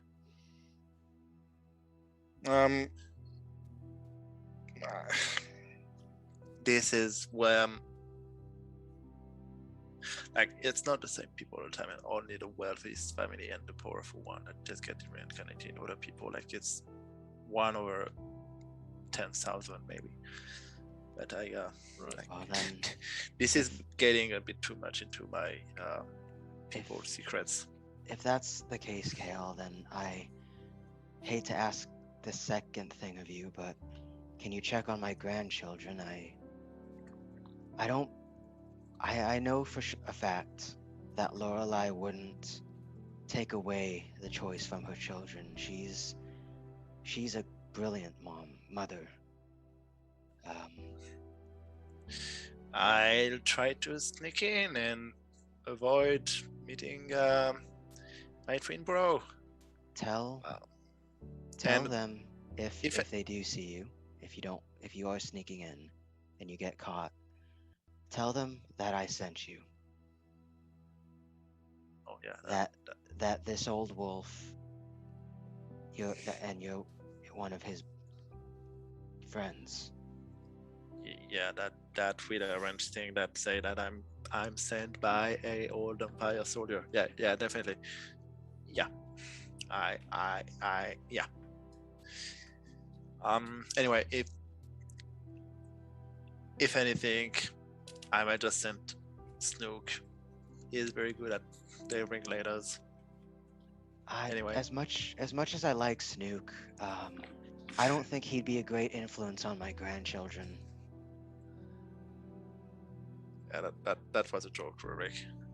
Oh, I'm sorry. I do what I can.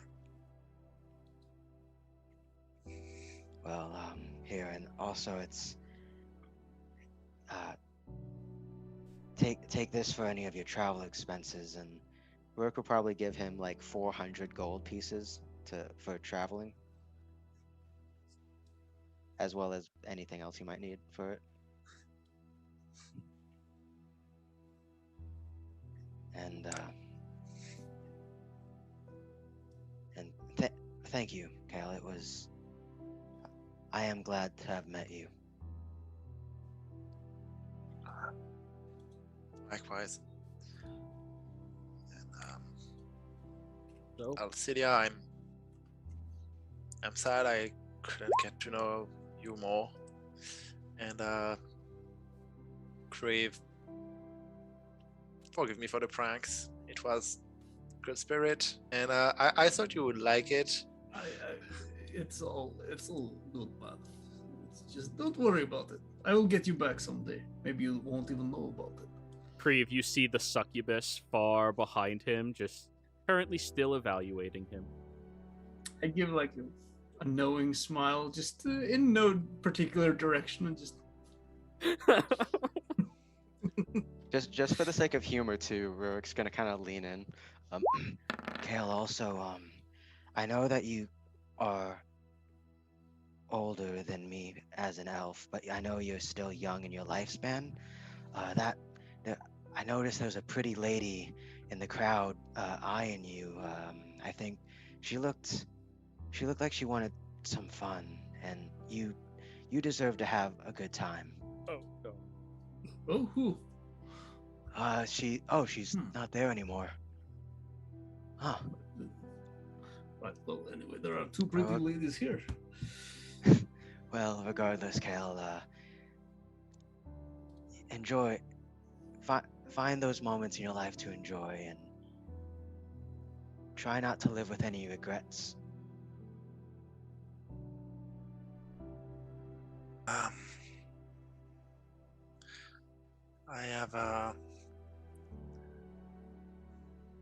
I have no regrets anymore.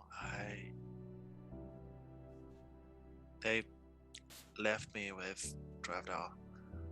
I only now have a goal that I will keep pursuing to find a alternative, a solution to the reincarnation. Well, if any place might have an answer, you might want to try that library again. I don't even know if the dynasty existed back then. It's not that old, you know. It wouldn't hurt to check. Yeah. Or I might follow the other leads that we collected so far. I still have this book with a teleportation circle in it, and all those old books that I haven't read yet. I might just get to rest on write up some stuff, maybe write a book, and then move again and follow those leads.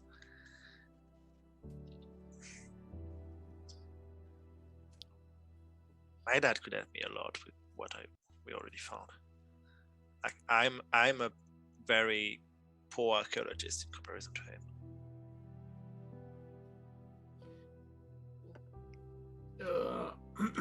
How are you? Do you want to not have that book with the teleportations? I can take care of it for you if you want. No, I'll keep it. Okay, well, how much do you want for it? Nothing. I'm already rich enough. There are possibly the answers to my questions in this book, or where this book leads to. I want to understand those laws of death. Oh, right. I'll keep it.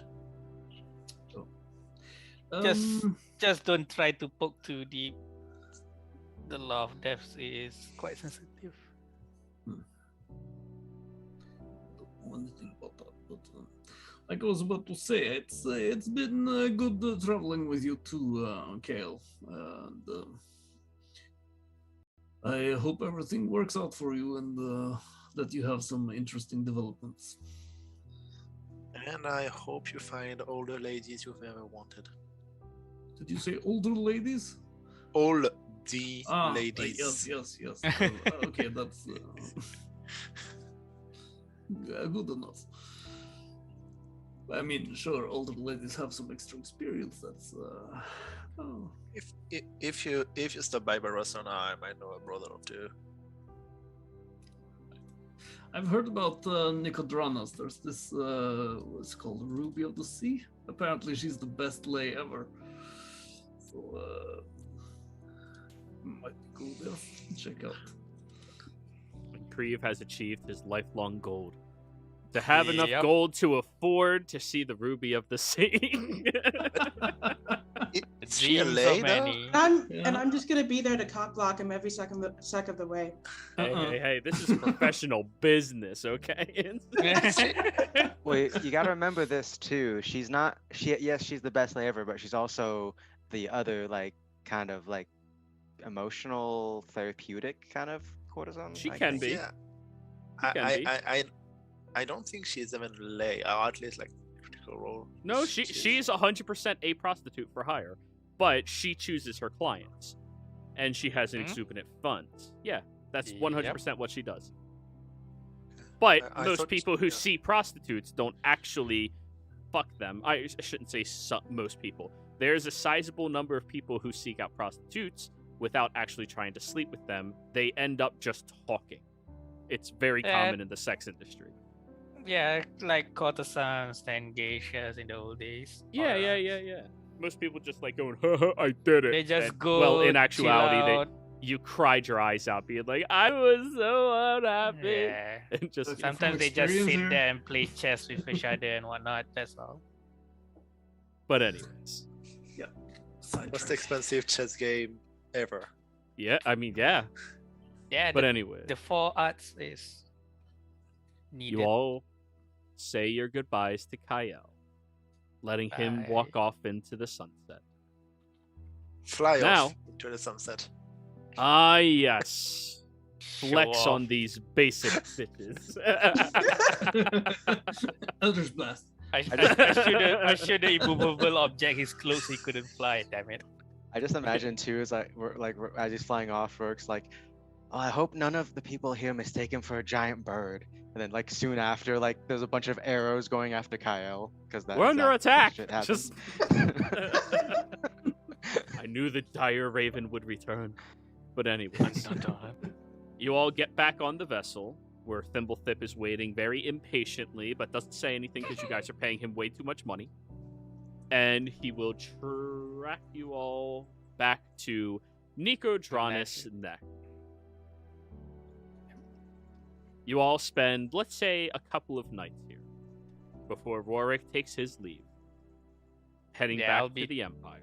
Yeah. Yeah, I take off with Rurik as well. Kriv, remove 1,000 gold. All right. She is the most expensive lay ever. Fair enough. Yeah. That was sort of meant to be a joke, but. Oh, do you not want to? okay. I mean, if you don't want to No, experience if the he's got Ruby the- of the Sea, Yeah, who's yeah, even he's, renowned in yeah. the wilds, Yeah, he's gonna do it. Did I Okay. still cock block him? No. opposed charisma check. Actually, no, there's no chance you could beat Kriv in that one. So yeah, no, Oh. he wins. No, no. Hold has a up, 22 Mr. Aaron. charisma. But no, it's a lucrative business. You have to pay to even get inside. That you could do, Patry. But then after everybody, tries to coerce the Ruby of the Sea, which is the most beautiful red-skinned tiefling anybody has ever laid their eyes on. Luckily, Kriv, you are by far the most persuasive person in the tavern that night. You have a 22 charisma. You fucking better be. And she will choose you as her consort to be able to pay to see her. And then they have privacy in their own room, where Patry, you are not allowed anywhere near. For the Darn. safety of the Ruby. A lot of people Rourke try to- become... But I did have a good time at the tavern though. Yeah, it's a beautiful tavern. Incredible music. She even performed and sang for everybody. It's awesome. Very fancy. Kriv, con save. What if he outperforms? It's a possibility. Hey, Okay, yeah, you managed to actually go... You handle the situation very well. Let's put it like that, without getting too graphic. And Handle the it is- situation, hey? they did not lie. She is the best lay ever. can never Nah. go back to normal other ladies again. Oh. So I have this spatula. Just, This is how Creve is become depressive for all his life because he cannot find a lay of this level. You've won, but at what cost? Yeah. I have tasted the most beautiful. I'm not gonna stop. Anyways, Shakespeare's fun. But Yeah. anyways, Yeah. Warwick and Celia, say your goodbyes. I'm glad you had an enjoyable night, Creve. I noticed you had a certain gait coming out, that familial limp I've seen my fellow comrades in arms after Well, leave. -2 to dexterity. it goes both ways, as it were. Well, regardless, I'm glad that our last day and night together we had to. So I'm trying to think of the right words for it, and now it just feels like I awkwardly said that, and Rick would be better at saying this shit. I mean, it's Rurik after all. He says that, but like a grandpa trying to be cool. You know, like I'm Yeah. hit with the sexes. You know, that's typical for grandpas. Well, I do regardless, the I'm glad, sexes all day. I'm glad our last day together, we could end with a bang. Yeah. Right. Have- Well, at least one of us, yes. But yes, it's been good traveling with you as well, old man. Take care of yourself. Yeah, you too. And Yep. It's been a short while, but it's been fun. I'll try and keep Rurik alive one way or another. oh, well, that's good. I mean, let me know. Let me know when the funeral is. Don't worry. I'll have someone send it to you. I'll bring decorations. Still right here. I can hear everything you just said. What? Sorry, I didn't say anything. Also, I know he's pretty unlikable in many aspects. Try to be nicer to your cat, maybe. Why? You never know when they might return the favor, for good or ill. He's such a cutie. So I should probably resurrect him, or well, bring him back. He got a bit annoying one day. I just threw him overboard. I wondered where he went that day. Right. Wow. Yeah. I'm in. Get rid of this cat and this other crazy pussy. Ah!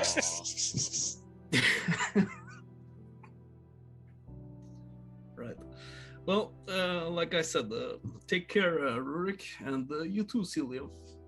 It's been a pleasure to know you as well. Yep, it has And, been enjoyable, although it's been short. Yes, and well, I don't know exactly where I'll be ending up yet. I give sort of like side eye towards Patrick. It's okay. There's a lot of places in this world that are quite enjoyable and treacherous as well, with a good balance. Right. So yes, we'll see, I guess. But I hope everything works out for the two of you. If you need a nightcap, I planned ahead of time on the way here, and there's several barrels of. I don't know as a player what Creve's favorite alcoholic drink is, but I'm sure Rick would have learned it by that time. Yeah, he likes mead. Really? Okay. You know. I what's the word for it? When you have, like with wine, you put it in barrel and store it or whatever. Fermented? Ferment. Right. Thank you. Yeah. I started fermenting some mead in the ship's hold for a while. It's behind many of those barrels of the gnomish screwdriver. Oh. Knuckle dragger, that's it. Right. Well, yes. Thank you very much. I appreciate the gesture. Alright. And Take Oh, care, I have Reeve. to try this. And you Do too, you- Petri. It's Yo. apologies. It's been a while, but since you traveled, but it just feels like we haven't had long enough to really get to know you yet. So No, I it's apologize. It's totally fine, cool old guy. It was totally fun hanging out with you. And we beat up ghosts. And we kind of saved the world, I think. I don't know. It was certainly fun traveling with you as well. It was fun meeting you too, pretty lady. Yep. Take care of yourself. Enjoy the trip.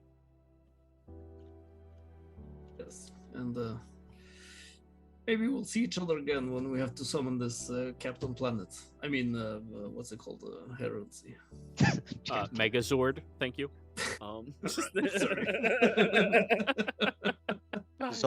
Voltron. We'll try. All right, who's gonna snap? But anyways, the two of you start heading over towards the Wuyun gates, where, because of your military background, you will both be accepted into. You have to be debriefed because you are in a period of war, but then enter back into the Empire. Now, we are going to leave off this campaign with Creve and Patry sailing off into the sunset. Patry pestering Creve professionally, and Creve enjoying the mead of the game. Who knows when you all will be asked to come back together, or even if you will, or even if it'll still be all of you that have these components, but it is for certain that all of your characters will still have a very important role here in Exandria. And for the last roll of the campaign, Warwick, roll your brewer supply.